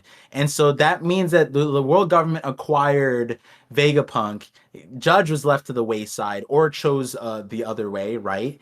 And then it's kind of it's like a this is like a realistic thing where it's like you like the science group lost a major asset to a larger group, and then they buy back their person, or they get them back out of because they were pushed out or something like that. That's like a real story, but then also with the Judge stuff and then the Caesar stuff, and then how that plays in with Vegapunk, that would be narratively really interesting. And then as far as the capabilities to do this to the ship, they're recognizable. They, that would, if they do show up, not only are they burning bridges with Big Mom because they took them back and all that stuff, they wanted to make the alliance, but Germa is a recognized kingdom of the world Yep. government, so that would be them burning the bridge there too, and then ultimately they would be either lone wolves or siding with Sanji slash Luffy in the fleet in some say in some regards. So Germa works in a lot of ways. Plus, I have a theory. Plus, there's so much to it. I think And they have the manpower too with the ships, so like all then the battleships too. Oh yeah, man. yeah, they would be able to distract the not only help us the escaping vessel leave, but also capture it because those their ships are massive. Like they have an entire kingdom on a snail. So that's one. Two, on top of that, as far as blunting the force of the Buster Call, they would be it. And then, like you said, they have the capabilities of showing up where flying, deflecting, protecting, all the characters. How many? Oh wait, it's Sanji, it's no, it's Atlas, Bonnie, Frankie, and 4. Kuma. So four. So Reiju and the three brothers. That's Yeah, perfect. Reiju and the three brothers. That's it. That's interesting. They'd all be able to carry them, and then yeah, I could like this a lot. So then, as we could talk about the top twos, but why is a Straw Hat Grand Fleet low for you? Because I feel like that's where we probably agree on. So I like the idea of the Grand Fleet. They have a lot of reason to be here, just like Jerma, right? Jerma has a reason to be here. We've seen it in the cover page. Straw Hat Grand Fleet also has a reason because Luffy is in the newspaper. That's their fleet commander, of course. Like they need help, you go, whatever. The reason they're low is because I can't see them assisting in the Kuma situation. I am on the boat that this final page, I feel like somebody does need to save Kuma and Bonnie and Atlas and Frankie. And while I feel like the Grand Fleet can beat the Vice Admirals, I feel like they can beat the Buster Call. They can help us beat this entire island. And it would be beautiful, right? Like, oh, yeah, they were involved in a great incident. It could be Egghead. I love all of that. But I just don't see how any one of them can save us from this scenario in particular. It's like the baby blocks thing where it's like there's a circle, triangle, square, and they're like a different shape that you're trying to fit into these different puzzles right now. Yeah, And they don't like they fit all now. fit. They just don't fit this last piece for me. Mhm, Like maybe mhm. I'm wrong because people have brought up like Bartolomeo and his barriers, and But then Shanks. that is very that is a thing. But Shanks, yeah, Yeah. Shanks, Bartolomeo, like we don't know what happened there. Like, is Bartolomeo still in good standing? Can he actually come here? We don't know. We don't Mhm. know that for sure. We don't even know what happened to Sai and Leo because they were last seen in Marie Joie. Like, are they even alive? Are they captured? We have no clue. Yeah. And another thing too is that I mentioned this earlier, but the Brooks scenario where he's sliding on the clouds with 1,000 Sunny, I do feel like whoever's showing up will help us in that sense as well. Like they're gonna stop the 1,000 Sunny, and that is where I fall off with Jerema because I don't think Jerema will be able to go up there and stop it. Yeah. Okay. Okay. And yeah, same with this. Like I don't think the Grand Fleet can stop that. I don't think they can stop this pacifista beam piercing Kuma. Like Yeah. I can't put him there yet, but I do like it. Like I said, like every piece fits except for that. But that could be negated by saying that Luffy saves them or Sanji saves them or Kizaru saves them. Yeah. So it's not like damning. Like Awesome. I put Jerma at like 91. I'd give Grand Fleet 90. Yeah. Yeah. That's where I'm at. Yeah. Yeah. I like that. They're not bad options. I think I would hold Grand Fleet a lot lower. Not like as that it's bad. It's just that in Yeah. comparison to how you explain Germa, I feel like Germa get it. There's a lot less missing from that equation that, like you said, Luffy, Sanji, whatever's here Yeah. could, come into play. There's still Seraphims that we don't know what side they're on, and each of them are very capable of changing a scenario, and they are on the Labo phase. So so as far as the missing pieces, yeah, like the Grand Fleet for me, it's like not that I'm scarred by Onigashima, but like in this scenario, it's not like Luffy's Viver card would even drop. Like, so then they would have to rely on the news to get here. And as far as speed, like, yeah, we could give it to them, but like some characters, it's just so random for their entire fleet, separate entities to come here. I would rather think that, like, hey, like it didn't say that the Straw Hat fleet was like losing, but it did show that Sai and Leo were captured, and those are two captains. So maybe the fleet would go the other direction, not towards here.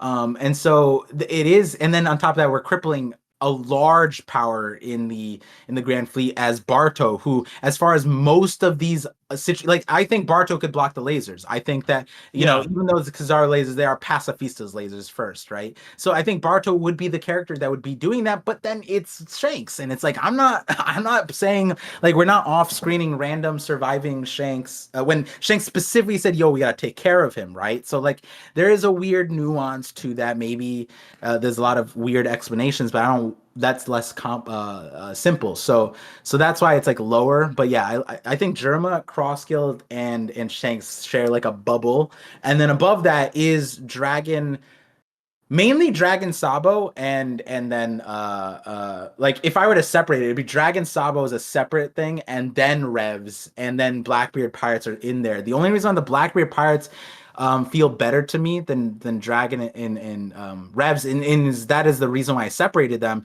is the whole transportation logistics. Like Yeah. that Yeah. is the main reason why I have them lower. Whereas we saw Blackbeard's ship here at least, right? Logic dictates that it's Blackbeard because his ship was there. It was Right. last seen with the researchers. Like, logically, Blackbeard Pirates is the go-to answer here. Like, Yes.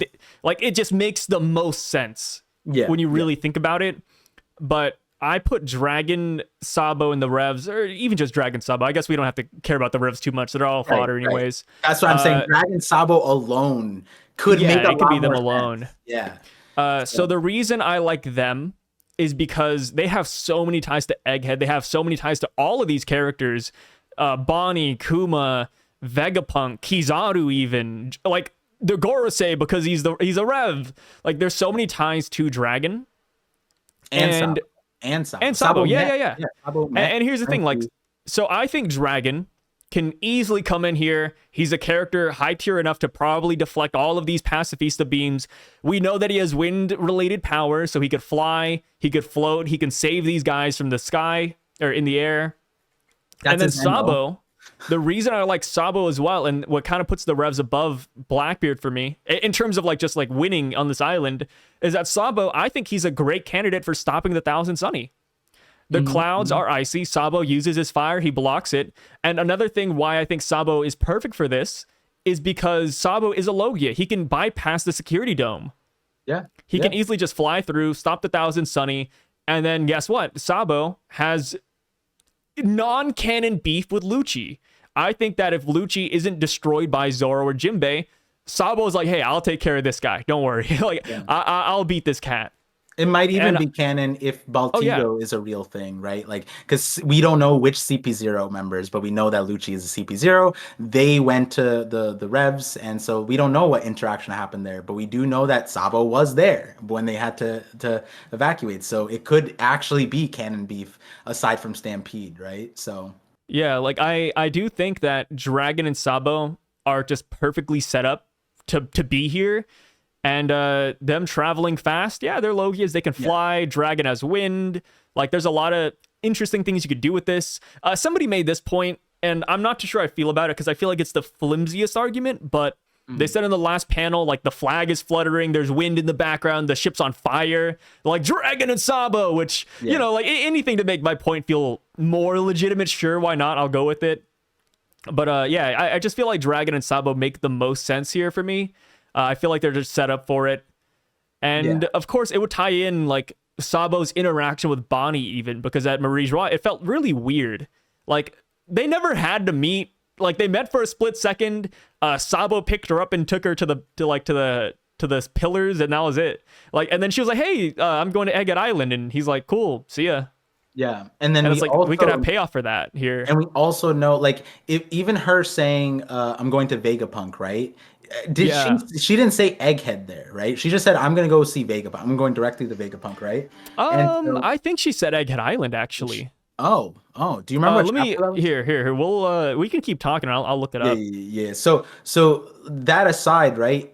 In the flashback of with Kuma, Dragon's the reason why Kuma found Vegapunk. He told him, "Hey, he's leaving this island to go to another one. You should go meet up with him, right?" And Kuma Yeah. eventually made it to Egghead, and so that implies a large detail that Dragon knows a little bit about where Vegapunk is and the Egghead part, right? And that would make sense with the vast network. So, like on both fronts, right? Like you said before, if Sabo even said to the fact that like, oh, Bonnie is probably gonna go, or Kuma's going to Bonnie, and Bonnie said Egghead or Vegapunk, then Dragon can be the filler and be like, yo, okay, so I know where Vegapunk is, so we're going there. And and it's not crazy to me to think that both Sabo and Dragon have the ability to transport themselves reasonably. Even if we have the headcanon about Dragon, Sabo easily, right? And then even if we don't put it on Sabo because he's never actually shown us that kind of travel capability, there's Karasu, who apparently has the enough crows to fly people in and out of Marriage Rock or Dressrosa. I forget which one we saw Sabo do that to, but there's that there's so many ways under the sun for this to happen. So I do like the Dragon and Sabo specifically. It doesn't even need to be the whole revs. Now I brought up the ship is on fire, Sabo easy, right? But then I looked back at like Ohara. Apparently when the ship exploded by the cannon fire, and it was cannon fire, Oda had the ship on fire and split just like this, and I was like, oh, okay, all right, so it could be cannon fire. But like Yeah. in this concise thing, right? Like, I saw people saying that the wind thing. I'm like, that's a little bit of a meme. People are saying Yeah, like, a little bit. why is the flag blowing? Doesn't that mean wind? I'm like, There's always wind, brother. I'm like, That's okay, hilarious. wind No, isn't. but I like it though. Come Yeah, on. like if it turns out Dragon Sabo, we could look back at this and be like, haha, that is why everything's moving in that direction. But there's 'Cause always it's the wind moving in One Piece. No, because like, and then here, I didn't see this far, but But I like it though. I you like know it. how I like to add to the fire, and like, Yeah. hey, look, if we're looking at the panel, west is left and east is right, and so the wind is blowing east, and you know Oh my about god. Dragon. Yeah, blowing east. He does nothing but go east. Yeah. So but no, but maybe this is the one time he departed that, because if the wind is going away from the island, then he's going against, the first time in history, he's going against his moral compass. Or it could be he'd be going towards the east too. So I went back to the chapter 1084. Uh-huh. Bonnie does name drop Egghead Island. Oh shit. So then it's even like exactly. So then that's the other part where it's just like if Kuma is going to Bonnie and Bonnie is on Egghead and Dragon and Sabo, more ways under the sun that they could hopefully put two and two together. Now keep in mind, guys, it took a whole day for Dragon to ask the question, where do you think Kuma's going? Like that was very slow on his part. Like Sabo says, we're both determined to save the same person. Yeah. And then Bonnie says, yeah, look after my dad for me. So, I mean, Dragon and Sabo, I feel like they'd be just so perfect here. Like, come on. Yeah, because and it's either Kuma body blocks the lasers, or Sabo was like, I'm here, Bonnie. And then Bonnie's like, or like we meet again, Yeah. Like or Dragon cool. shows up, and then Dragon fulfills Kuma's wish of fighting alongside him one last time. Yeah, and we get them back to back in the sky like this. Yeah. Or Dragon could be like, so like you protected your daughter in the end, or like a nod to like parenthood. Oh, because Kuma's currently like holding Bonnie. But Dragons could show up and he could do a hard. It's ironically hard. He could go like, I told you a child is a parent's weakness. Going back to that line. Yeah. It'd be huge. Yeah, that'd be crazy. That'd be so bad. I can already imagine it, bro. Like Sabo stopping the Sunny with one hand in fire on the lab. Like, no, people hear an explosion. They're like, what was that? And it was Sabo like bypassing the security dome. Yeah. And then like page 2, Sabo, hand on the Sunny, fire all around. He's like, hey, like long time no see, guys. Yeah, And yeah, then yeah. the one panel with like dragon, a ball of wind, all of the lasers are going different directions. And then you have like Kuma and Bonnie and everybody floating Oh, in the sky. It'd be so I sick. no. I got an incredible idea for the Sabo thing because they're like, oh, let us stop it, right? And then so they Yeah. realistically a way to stop the momentum is doing a frontal coup de burr from like the laser mouth thing. But Frankie isn't there to do it, right? So Brooke could be like, I don't know how to do that. But then like he does something and then he just see flames coming out of the Sunny. And so he's like, oh my God, it's the coup de burr. Wait, what? And then they zoom in or they come closer and they realize Sabo's holding it and push like flame thrusters Yeah. stopping it and melting all the ice at the same time. I And gotta say, it's like the thousand sunny flames kind of momentum thing, you know? Sabo is a way better option than Marco. Yeah, but you okay, I was me obviously we have the list now and you know that I was memeing, but you could see why I was saying Marco because the flame stuff and that's the Sabo. Yeah, yeah, and then Gotcha, like gotcha, gotcha. but like the reason why Marco is also because like he's just randomly in here to be a sandbag. Like that was Onigashima. Like he just shows up, blocks later lasers, and then he does nothing else in the arc.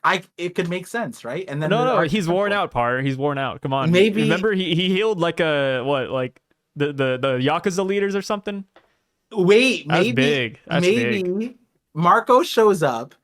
Mm-hmm. And as an expert on what is he? He's an expert on regeneration and bodies. Oh. And so Vegapunk just mentioned special bodies about Buccaneers. Marco could be the time to be like, that's what Blackbeard is. Oh my God, that's crazy. But then also he can give us insight on Saturn's regeneration and give us expert regeneration input, just like the commentator thing we talked about last time. And he's like, wait, that's not real. That's different than what I have. You know what I mean? And we get some Yeah. insight. So Marco, you No, know, Marco's still bad. So Sabo fighting Saturn would be kind of cool too. Like Sabo and Dragon versus Saturn. Because like Sabo's like already seen him before. Maybe yeah, Sabo's yeah. like, yo, like we need to do DOT on him, you know, just gotta set him on fire and then it'll cancel out the regeneration like an RPG. It's beautiful. Sabo hits him with the I would have roasted you last time if you didn't have your four friends with you, loser, or something like that, you know? Or what if Saint Saturn like whips out a pistol and he's like, you remember this, Sabo? Just I don't know. Just something No, goofy. even better, even better. He memes on Sabo and then he tries to mock King Cobra. He's like, "You remember this?" Oh, Yeah. and Sabo's just like he's That'd be embarrassed and hilarious. he's like King Cobra dying. That'd be so. That's if we were writing a third One Piece, right? Like, Oh, it would be big if Sabo made it here because then the Gorosei would know that Sabo lived. So maybe like they clash here, and then Saint Saturn has something to go home about. Like, hey, like Sabo yeah, actually survived Leloucia. So I feel like yeah, there yeah. could be like plot progression by having Sabo here too. True, true, true, Another thing I true. would really like is Dragon and Yeah, Kizaru, since they were like Dragon Marines at the same period. time. Like Dragon saying that the Marines have no justice, and Kizaru being unclear about his justice and like not knowing what he wants to do. Like he's Yeah, conflicted, he's not, whatever. I and feel like from our Dragon could like meme perspective. on him. Our perspective of Dragon is his justice is kind of unclear too. So it's two Yeah, unclear yeah, justices. we'll clear it up. Yeah, I think Dragon could like denounce what Kizaru's doing. Like, yo, Kizaru, these are your friends. What the hell is your justice? And then maybe Kizaru, like, that's when he flips, or maybe that's when he realizes that Dragon was right all along, or something. What You if he know, hits? What if that'd be Kizaru cool. goes like Dragon Sama and he like has respect for Dragon or something, right? I like that. Yeah, just like because I feel like Dragon and Akainu, I don't know their backstory, but I feel Yeah, like they were two opposite sides of the same coin. They just yeah, came to different conclusions. yeah, And maybe Kizanu just sided with the Kainu because at the time it sounded right. And then yeah, this time around, he's like, wait, maybe I should have sided with Dragon this entire time. Maybe he yeah, has the yeah. real sense of justice. Yeah, or I like love you know how that. Kizaru's having like he's holding back his tears over he's commanded to hurt his friends, and so maybe Dragon went through something before of like family friends and having to target them, and so at the time Kizaru was like couldn't understand the what Dragon was going through, but now he does, and so that Yeah. might be why Dragon also left, and that could be his traumatic backstory that he was like Itachi, like he was Dude, charged with murdering his entire village, you know. Kizaru joining the Revs would be crazy for the But Marines. we did talk about that, right? Like Yeah. how thematically he's tied with all the people that are tied to the Revs at that point, Yeah. right? Like Yeah. even Kizaru with Vegapunk the Revs. loosely. like is rev coded to me because it's like we learned about him, like or it's like Dragon knows about him, but also like Kuma, Vegapunk and Kuma are so close, and Kuma is a founder of the thing. So it's like, and we don't know Vegapunk's backstory with Dragon, but there's 2 points. So they met on Ohara, and we're like, damn, they have a whole story back there, beyond Ohara as far as timeline. But then also Shaka. Shaka literally is like first person I call Dragon, and Dragon still is just like, where do I go? Have you heard his voice actor, by the way? Yeah, it's pretty cool. Oh, okay, yeah. Yeah, no, dude, I like it. And I also like it for Akainu too, because Akainu's losing all of his friends. Like, he lost Aokiji, he's losing Kizaru, like Green Bull is kind of defiant. Or not Green Bull, Fujitora, sorry. Yeah, Fujitora is defiant. Justice is blind. How could you forget this chapter? Yeah, sorry. Apologies. And then Green Bull, it's kind of a I don't know how to describe Green Bull. But yeah, I'm excited because like if Kizaru leaves Akainu, I feel like he'd be very inclined to act and do something, which I want to see how he reacts to everything going on around him. I would love to see Akainu's backstory. Akainu, Dragon, like all the Marines. I feel like the Admirals have such interesting backstories that we don't even know about yet. Yeah. But yeah, like I feel like that would be such a great plot if Dragon and Sabo are the ones here. There's so much that could come out of that. Yeah. There's so many connections to them too. But, you know, let's go to the final option, which is now Blackbeard and his crew. Yeah. So when you say Blackbeard, do you mean Marshall D. Teach Blackbeard and his crew, or do you just say Lafitte and Devon? Because I kind of like distinguish that. I feel like if Blackbeard were here, he would have so much impact and it would be great. But I just can't bring myself to cross that line yet. And I'm kind of just teetering saying that it's Lafitte and Devon. But if it's just Lafitte and Devon, it's hard for me because I just feel like they wouldn't be able to do much now that they don't have the element of surprise with Marines contacting Kizaru. Like, I just feel like everything Lafitte and Devon are known for, like, you know, espionage, disguises, sneaking and infiltrating. Like, the minute these Marines contact Kizaru, it's like, yeah, they're just not fodder, but I don't feel a threat from them. Like, Kizaru, Saturn, VAs, like Lucci, like I put Devon at like the bottom of that list, to be honest. Like, I don't know. Yeah, no, that's where honestly the name Blackbeard Pirates, to me, the reason why they're above is because, like, for me, we did this with the Dragon and the Revs, right? If I were to include or include all of the Revs, it drops down just from if it separating out from just Dragon and Sabo, right?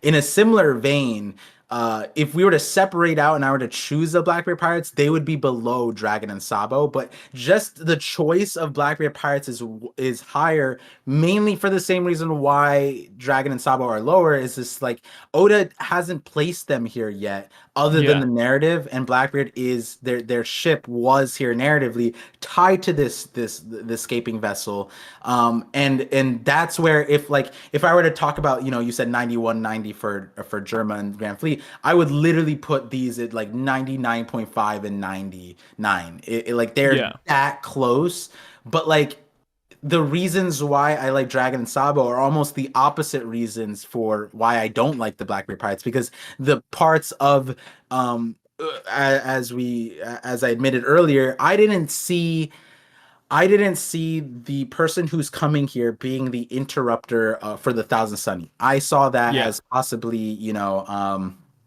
someone at Labo phase, maybe a bubble. Lilith uses a bubble, one of those things that's impenetrable, whatever. There's a lot of explanations I can fit there, so I'm not fully putting like a Sabo there. I don't necessarily personally need that there.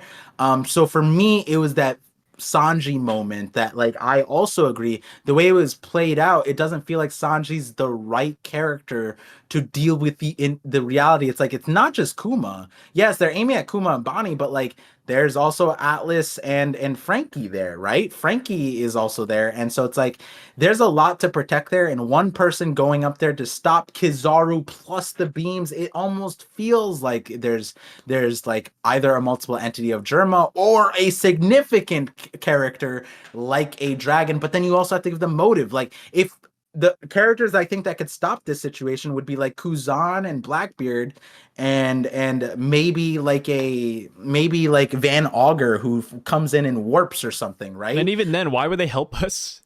Right. The motive is weird, right? So that's where it's like, okay, then maybe this situation gets resolved in another way. And then you have to not fill in these parts that feel like are related. So that's why it's like Blackbeard and Dragon are a weird spot for me because I 100% agree with you on the Blackbeard part. Marshall D. Teach showing up means a lot more than people I think are giving credit for because it's like then you are shifting an entire focal point of this arc where it was centered on Bonnie and Kuma and the Revs backstory. All the backstories tie back to the Revs.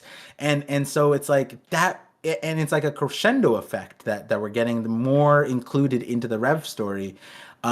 And so like then you would have the other Blackbeard pirates as characters who are relegated to side roles in every scenario, which it could be the case. Now we don't know how strong each individual commander is.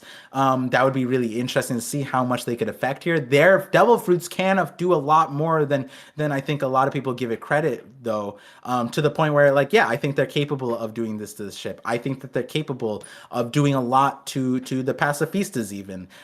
So I'm not discounting them. It's just that the dragon situation is weird enough where it's like we literally have the Blackbeard ship here versus we Yeah, yeah. don't have dragon at all, and that's significantly different. And And that's so crazy, huh? How Dragon still makes the list, even though they were last seen millions of miles away. yeah, Exaggeration, but like they were yeah, super far away on the other side of the world. Dragon, I don't know, like Dragon has no buildup to be here, sort of. Like we haven't, like you said, we haven't seen a ship even like setting sail. But even then, not just me and you, like a lot of people do believe that Dragon is gonna be here. yeah, yeah, Like we're everybody's open, man. Everybody's open. It's yeah. crazy. I held And the poll, and Dragon was number one.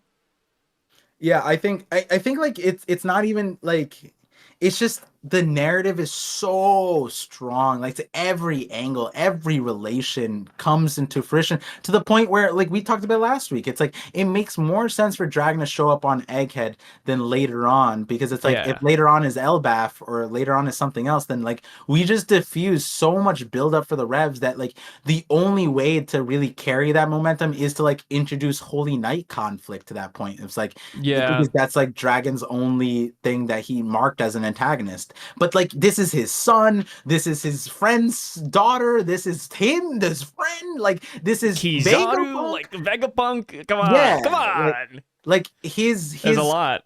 there's so much to it, and like again, and then Sabo's side, let's not even mention all there. He met Frankie, he met Bonnie, the Gorosei, he met the Gorosei, He like, talked about how he would drop everything to help Luffy if he was ever in trouble because he doesn't want another Ace scenario. Like and Kuma, it's he said big. we're It's here big. to save the same person. That's And Kuma. I forgot to mention this part too, but this whole so volume 107, like the cover of it, Luffy is like set up in the same like way as the volume 53 cover where Luffy is running in Marineford.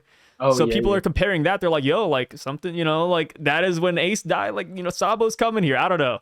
People can spin it however they want. And I think that's a pretty decent one too. Like, this is a whole ass war. Like If this Sabo and Dragon showing up. Come on. if It, this it were would be so good. It would be so good.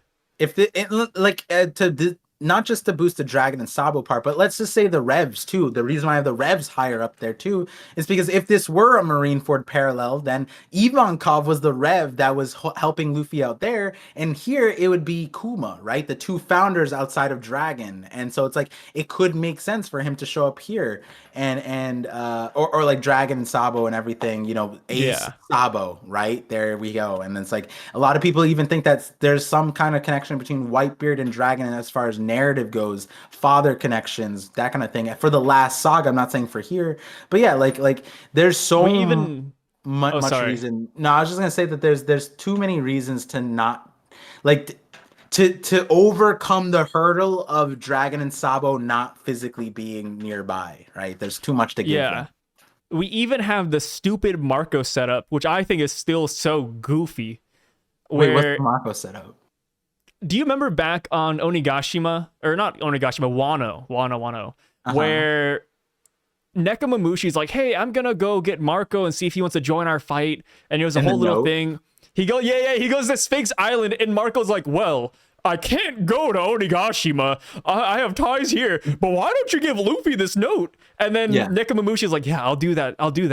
And then we cut over to Onigashima, and Marco's here. He joins with Nekomamushi, and then we all go back to the note, which we thought was going to be important. And Marco's like, well, I guess I'll just tell Luffy myself. And the note was it was like a nothing burger. It was Yeah. like, like tell Luffy. What was the note again? It was don't like, I'll be remember. there soon, or just I'm something coming. dumb. Yeah, I'm coming. It was Yeah. something so meaningless. Yeah. I think we have that here, where at the beginning of Egghead, Bonnie said, oh, I should tell Luffy about Sabo, but I guess that can wait till later. And then it would be perfect if Sabo shows up, and then Bonnie's like, well, I don't have to tell Luffy after all. Like, we have that here. Like, it's so crazy how True. Oda will just set something up like that, and then it's just useless. It's irony. useless. It's ironic, It's like, ironic. Yeah, to it- yeah, that's a good way to put it. That's a stupid- really nice way to put it. Yeah. The peak of stupidity of irony. The height of folly. Yeah, just That's just what one of that those really things that is. gets built up, and then you're like, oh yeah, I can't wait to see what that's what is Marco's letter? What does Bonnie want to talk about? And then Yeah. we see it firsthand, and they're like, oh yeah, it's whatever. Yeah. Like we can So- get that with Bonnie and Sabo. So we more or less agree on a lot of details here, but like, Oh yeah, we So, agree. so are we going to touch on the meme options? Some of the meme options you heard, and some of the meme options. I heard? We'll touch on some of the memes. Last thing with Blackbeard, it's kind of like I think we already touched on it. You did too, but the whole thing with like, if Blackbeard does show up here, and if it is the Blackbeard Pirates, which I think is, like I said, I'm with you. Like it's high up there. It's right there next to the Revs. The problem is like, who saves Kuma from this situation? Like, it would have to be Luffy or Sanji then, or Kizaru, which is a wild card. Yeah, Since Blackbeard wouldn't. like there is like maybe some random thing in the backstory, you know, Yeah. like one of the Blackbeard pirates has a connection. They owe a favor Like- to Kuma. Like maybe it's maybe if like the one outlier is Kuzan, but that would be crazy if we brought Kuzan to Egghead, because that's like, wait, what? that'd be big. Yeah, He's here because to like stop the Buster Call because he couldn't stop O'Hara. yeah, like Blackbeard Yeah. is one level of insanity because of power, right? Kuzan is equally insane power-wise, but then also like he is connected to a lot, Ooh, like a lot of stuff here. If Kuzan shows up, maybe Kuzan shows up and then he looks at Bonnie. He's like, I heard my crew, they chained you up, didn't they? Like, I'm here to break those chains. I don't know, just something. oh no, goofy. he hits them with the like I'll make the choice that Kizaru needs to make. I made this 20 or whatever years ago. You know what I mean? Like, Yeah. you're not the first little girl I've saved. You know what I mean? Something like that. Some weird line. Like Yeah. you, so like first Robin and now you. Like, I gotta stop saving kids from Buster Calls. Yeah, or even better, like he makes a line in the ocean for the Thousand Sunny to go through, and he makes he would makes be a- great a for the slide, Brook yeah. thing, because he could continue the ice and make it Oh, come yeah, on. yeah. Yeah. That'd be Wait. good. That'd be good. Wait Yeah, a and minute. as far as the That's barrier nice. goes, he should be competent enough to deal, because it's Kizaru lasers. Yeah, and yeah, he Logia. should- Yeah, you can he get has through powers to deal with the lasers, I'm sure, right?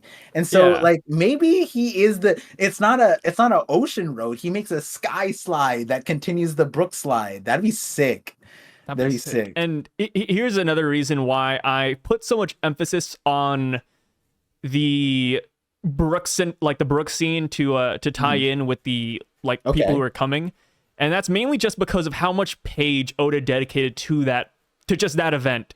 He dedicated 2 pages to that. Like, they're both double spreads, so you have to like cut it in Yeah. half, but yeah, there's 2 pages dedicated to like Brooke and the Sunny, and it's like, I feel like that's meaningful, because Yeah. I'm not gonna lie, like if this had no meaning and it was like nothing as well, like I don't know, Yeah, I'd be like, yeah. damn dude, we could have gotten like something else, no offense, but Yeah, it's like, how are we gonna Yeah. stop it? But like, if it were like, almost it feels more important than York being the traitor at this point, because we just York being the traitor not important. yeah. I mean, That's like funny. the Fallout's like, oh, you'll never crack my password, and then they crack it, and it's like there's Yeah, no like another winning. nothing. Yeah. Like it's just like Um, after the York reveal, it's like everything that she did and was related to was just nothing. It was so meaningless to think about. Like, I would be interested to see that this turns out to be like actually nothing. The degree of how important it is there, right? But like, Yeah. you know, Oh, it, not exactly a meme answer, but people are saying that if Boa joined Cross Guild, Boa could want to come here. yeah, she said she So wants to that's a see good one. Luffy. Yeah, Yeah. but that fits in the cross guild side, so it's Yeah, like yeah. cross guild coming here isn't full meme. It's just that there's better answers. Like there's Yeah. and my thing is like I like thinking about like maybe it's not alone, right? Is if it's Blackbeard, something that I'm actually knocking down on it is like maybe that would imply that Shanks, because what is Shanks mobilizing for, right? And it's like maybe if Shanks is mobilizing for Blackbeard and he's keeping track of Blackbeard, he went to Wano for Blackbeard and he predicts that he's gonna go to Egghead. That could bring Shanks if it's Blackbeard. And it's like we know Blackbeard ship's already here, so maybe Shanks does show up anyways.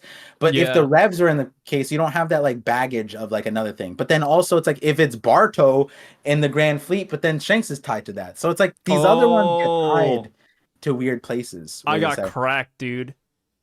First up, I need to take another piss. Give me 1 second. Okay, okay, yeah, yeah, But yeah, yeah. I just got a good idea. All right, I'm back again. You had a great So, idea? whoa, yeah, the great idea. Okay, so with the revs being here, like I put all my stock in that one or most of it. Even if the revs show up, I still believe that Blackbeard is here. I'm not throwing that out, by the way. Like I know some people are saying like if it's the revs, then Blackbeard's not here. No, no, no. I think they Yeah, can yeah, both be here. But what Okay. I think is gonna happen, hear me out. This is my headcanon, shot in the dark. I think the revs are gonna be here. What's up? Before, remember when I said like I want to bring something up, but then I didn't. Yeah. I was gonna say like, is there a world where two of these groups are coming? Because Oh that was no. my thing. That like Blackbeard plus something else is here, and but I don't know how heavy it is. So give me your crack cocaine now. Yeah, I think 3 people are here. Oh, Yeah, I'm gonna get fucking crazy, bar. So Dragon and Sabo show up next are chapter. you growing a beard? No, not sure. I pluck it every night, believe it or not. I Yeah, have yeah, tweezers yeah. that I use to pluck my mustache and All right, beard. I'll let you know if you have to pluck it after. I get like the nasty I get like a nasty like Fu Manchu mustache and like a little goatee going. It's bad. It's like I got the Chinese man like the facial hair dragon, thing. dragon from Yeah, Mulan type yeah. of thing. Yeah, Like I Mushu. feel like if I ever hit the age of like 100, I'm gonna look like that guy from is it Shaolin Soccer, like the old like wizard looking dude? I don't know. Talon sock. Oh, Yeah. I was like, I had to dive deep hey, into that one. imagine like an old Asian guy. Yeah, I probably look like him one day. Yeah. But So yeah, crack- Dragon and Sabo show up next chapter. We Uh-huh. resolve Egghead Island. Ooh. I think I'm just gonna skip ahead. I think we will resolve Egghead Island. The Straw Hats win, of course. Straw Hats Dragon win. Kizaru maybe defects. Saturn down for the count or whatever. Sure. And I think that is when Blackbeard shows up.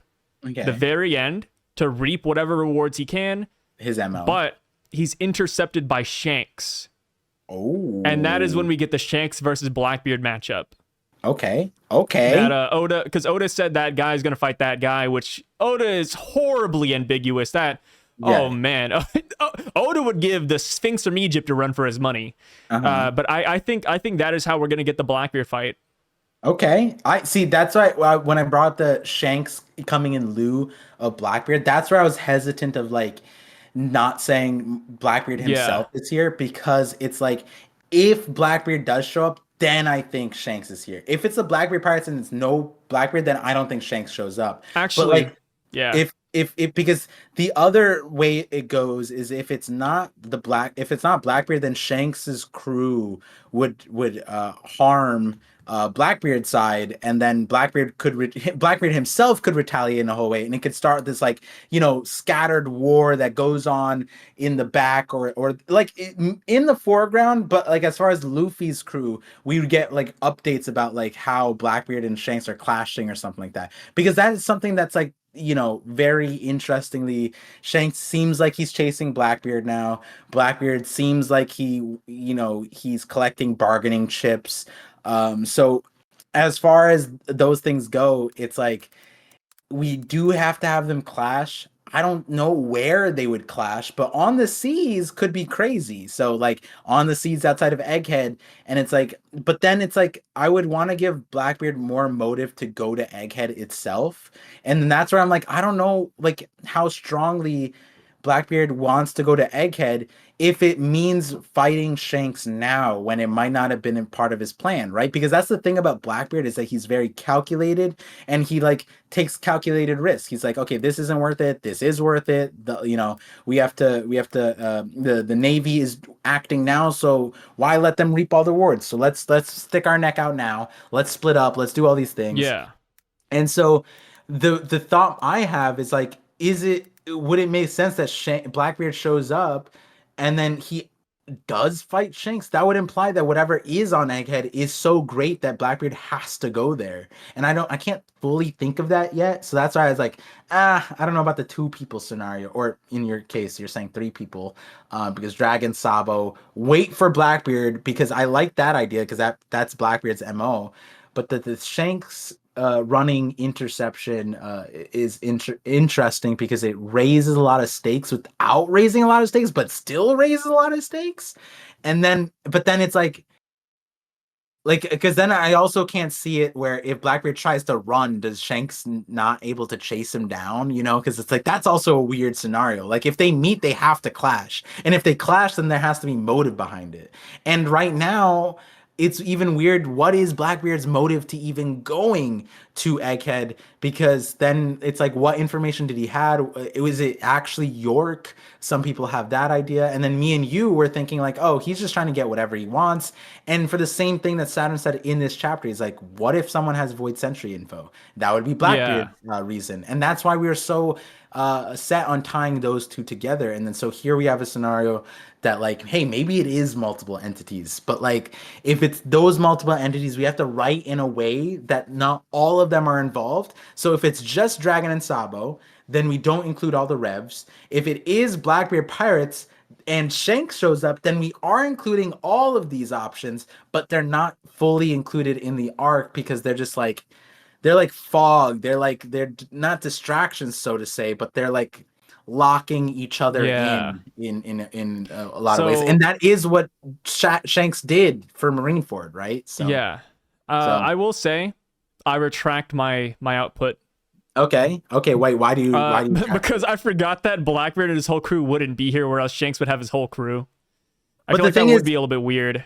right, and that's where I was like, the fighting part is the weird Yeah, part yeah, like about oh, that like one. Shanks versus Lafitte and Devon. Oh God, who's gonna Yeah, win because that Shanks, battle? but that's the other part too, because Yeah, we have this perspective, right? But there's people who have, I'm not saying that I take this perspective into account, but like you said, Oda said this guy fights that guy. So like a lot of people think that's Shanks and Blackbeard. Now, I think you and I are on the boat that's like Shanks's crew outweighs heavily with Blackbeard's crew in like you put 10 commanders from Blackbeard and the 10 from Shanks. I think Shanks is the heavyweight, but then there's people who think that Blackbeard is stronger than Shanks. And that's like a weird perspective we don't subscribe to just yet. Like I think we both subscribe to the idea that Blackbeard will be end stage like very very strong, but it's not there yet. Like I feel like that you think that Shanks shows up and he can like if Blackbeard isn't there, then the entire rest of the crew is dead instantly, basically, right? Is that how yeah, you pretty feel, Shanks? much. Yeah. So it's like that's where I was like, okay, but then Shanks they can't run from Shanks. So then they have to fight, and I don't like that because then it's like Shanks would win, like no, but then we'd have to write in that Blackbeard was strong enough to stall Shanks, and it's like, oh my God, wait, maybe Blackbeard is that strong. I don't know. So it is a weird thing. Yeah, it would be Yeah, hard, but I feel like the Shanks and Blackbeard matchup is closer than we think. yeah, to the Yeah, point where it's it's not hard, man. unthinkable that like Yeah, this sea fight could happen, right? Because Blackbeard also has like crazy like AoE that's like unstoppable to a certain extent, right? Like you can't stop earthquakes, you can't stop black holes. Like there that between the two, that's insane, right?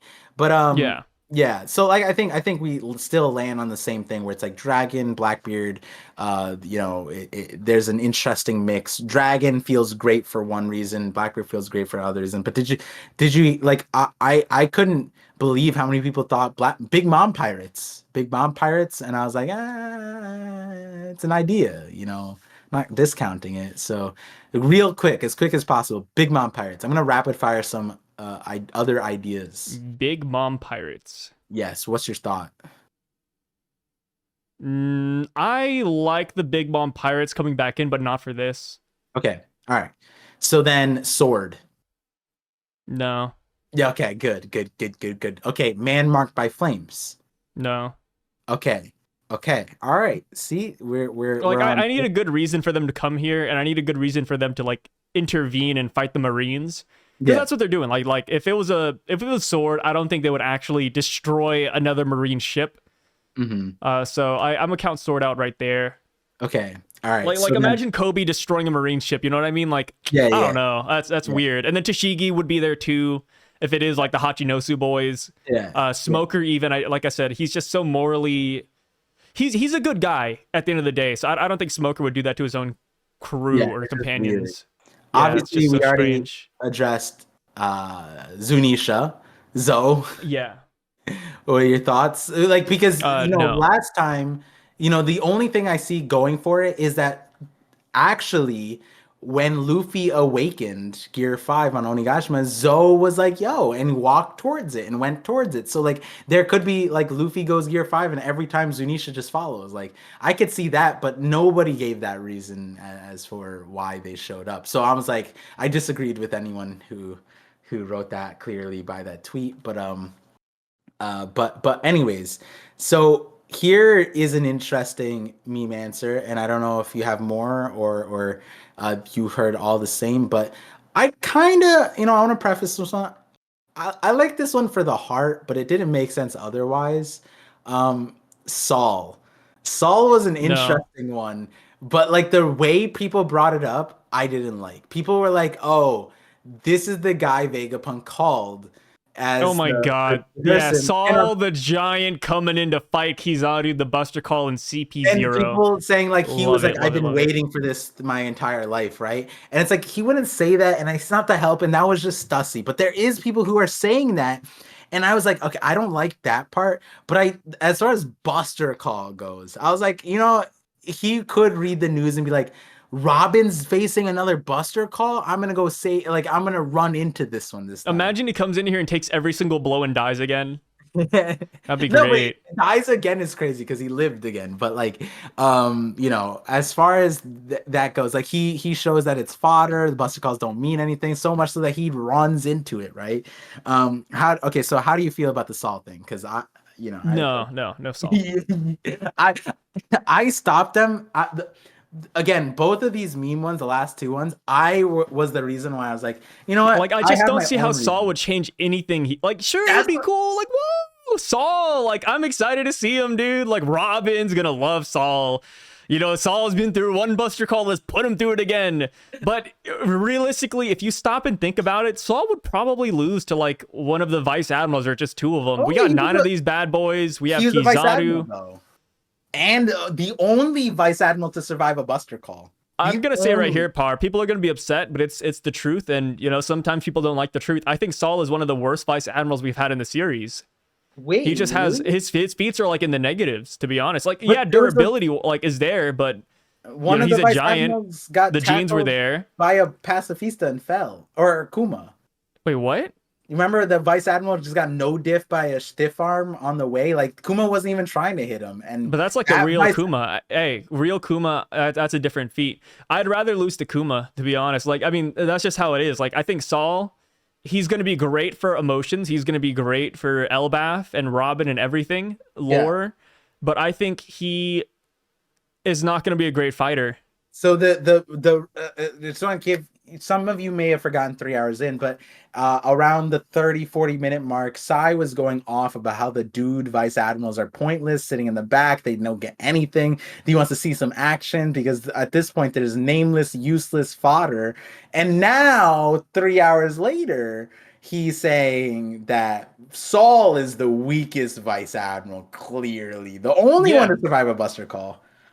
Yeah, no, I stand by that. I'll double down. All right, all right. Saul is awful. I don't care for Saul too much. I disagree with that statement, but I agree with the, like, I was just being, when people bring up the ideas, you got to be nice about it, and like that's Yeah. a very meaningful bring here. But like realistically, guys, Saul being the guy that comes in and does all of this and helps the plot, he doesn't do much. He doesn't tip the scales at all. If anything, he might make it worse because now Robin is stronger than Saul. Let's be fair. And she cares about him. She just sees like, Saul, what are you doing? And then there's a Buster call behind him. And she has PTSD because she thought he was dead. And she only found out like 10 minutes ago that he's alive, only to see him again being shot at by a Buster call. Yeah, and like I said, dude, like Saul, I'd say if we want to be very generous, like, because we talked about like how post time skip people, they'll get scaled up. Sure,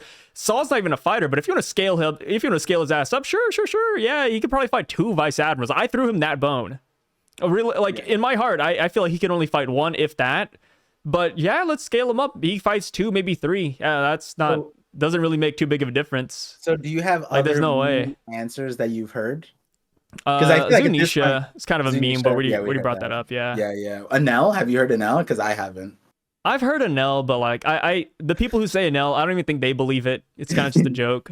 So. Yeah, because like saying they're here is crazy. Like what like God is this real? Yeah, the moon pirates are here. The Guys real coming from the Slim sun, Shady the moon, has whatever. risen up.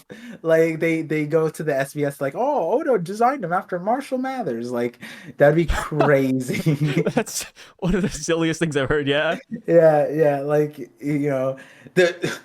What's the last line? The last line goes, we have to tell Kizaru's here, and then it's like Kizaru's like, who? The real Slim Shady. Like they just straight break out into that. That'd be crazy. But yeah, like Anel, Big Mom Pirates, Smoker was the most meme. I was like, what? Smoker is a good meme. Yeah, I think people just want Smoker. They're just egging for him. Yeah, and can you think of any other possible options? I think like Marco. Here, Momonosuke and Yamato. Oh, yeah, that's a good one. That's a good one. I saw that. That's a good one. That's a good one. Imagine they immediately like, oh, we gotta stay here to defend Wano, and then they're just like, oh my God, Luffy, we need you. And then they're Yamato can help with the ice on top, and Momo turns into dragon form and wraps everybody around, and it becomes like a Shenron, like they scoop them up. Yeah. Momonosuke saves Egghead Island by lifting it up with his clouds. Oh, and then Saturn and Kizaru were like, Kaido? And they think that it's Kaido, and then like Vegapunk's the only one like, I know that's the failure. It would be huge because I mean all the Marines are gone. So technically if Momonosuke lifts the island and leaves, we just have Saturn and Kizaru to deal with. I mean, odds are looking pretty good. Wait, is Momo Yamato the best meme? I think Momo Yamato is the best meme. And of course, like, since they have ties to Luffy, they do make the most sense here. Like, they have some incentive to be here. And they're also close. Wano, it was wherever. Yeah, like the problem with Smoker and Anel and Sword is, like, why would they come here and help us? Yeah. Why would they destroy the ship? Why would they destroy their own Marines and get in the middle of this? Like, yeah, I'm sure they feel bad for the Straw Hats, but I don't think they would, like, actively defy Kizaru and Saturn. You know what I mean? Yeah, whereas Momo can literally fly over. Yamato's like, hey, dang, they're attacking innocent people. And Momo Boro breaths the ship, splits it in half. Yamato jumps off. They were doing island shenanigans already. We know that. Momo sees Frankie and he's like, oh, I'll save you. And then, it's all perfect. Yeah. Oh my God. Momonosuke just pulls the clouds and takes it to Elbaf. Easy. Yeah. Easily. Oh my God. Or to Wano even, I guess. Yeah, to Wano. Easily. Wait, this isn't the worst meme. This is not...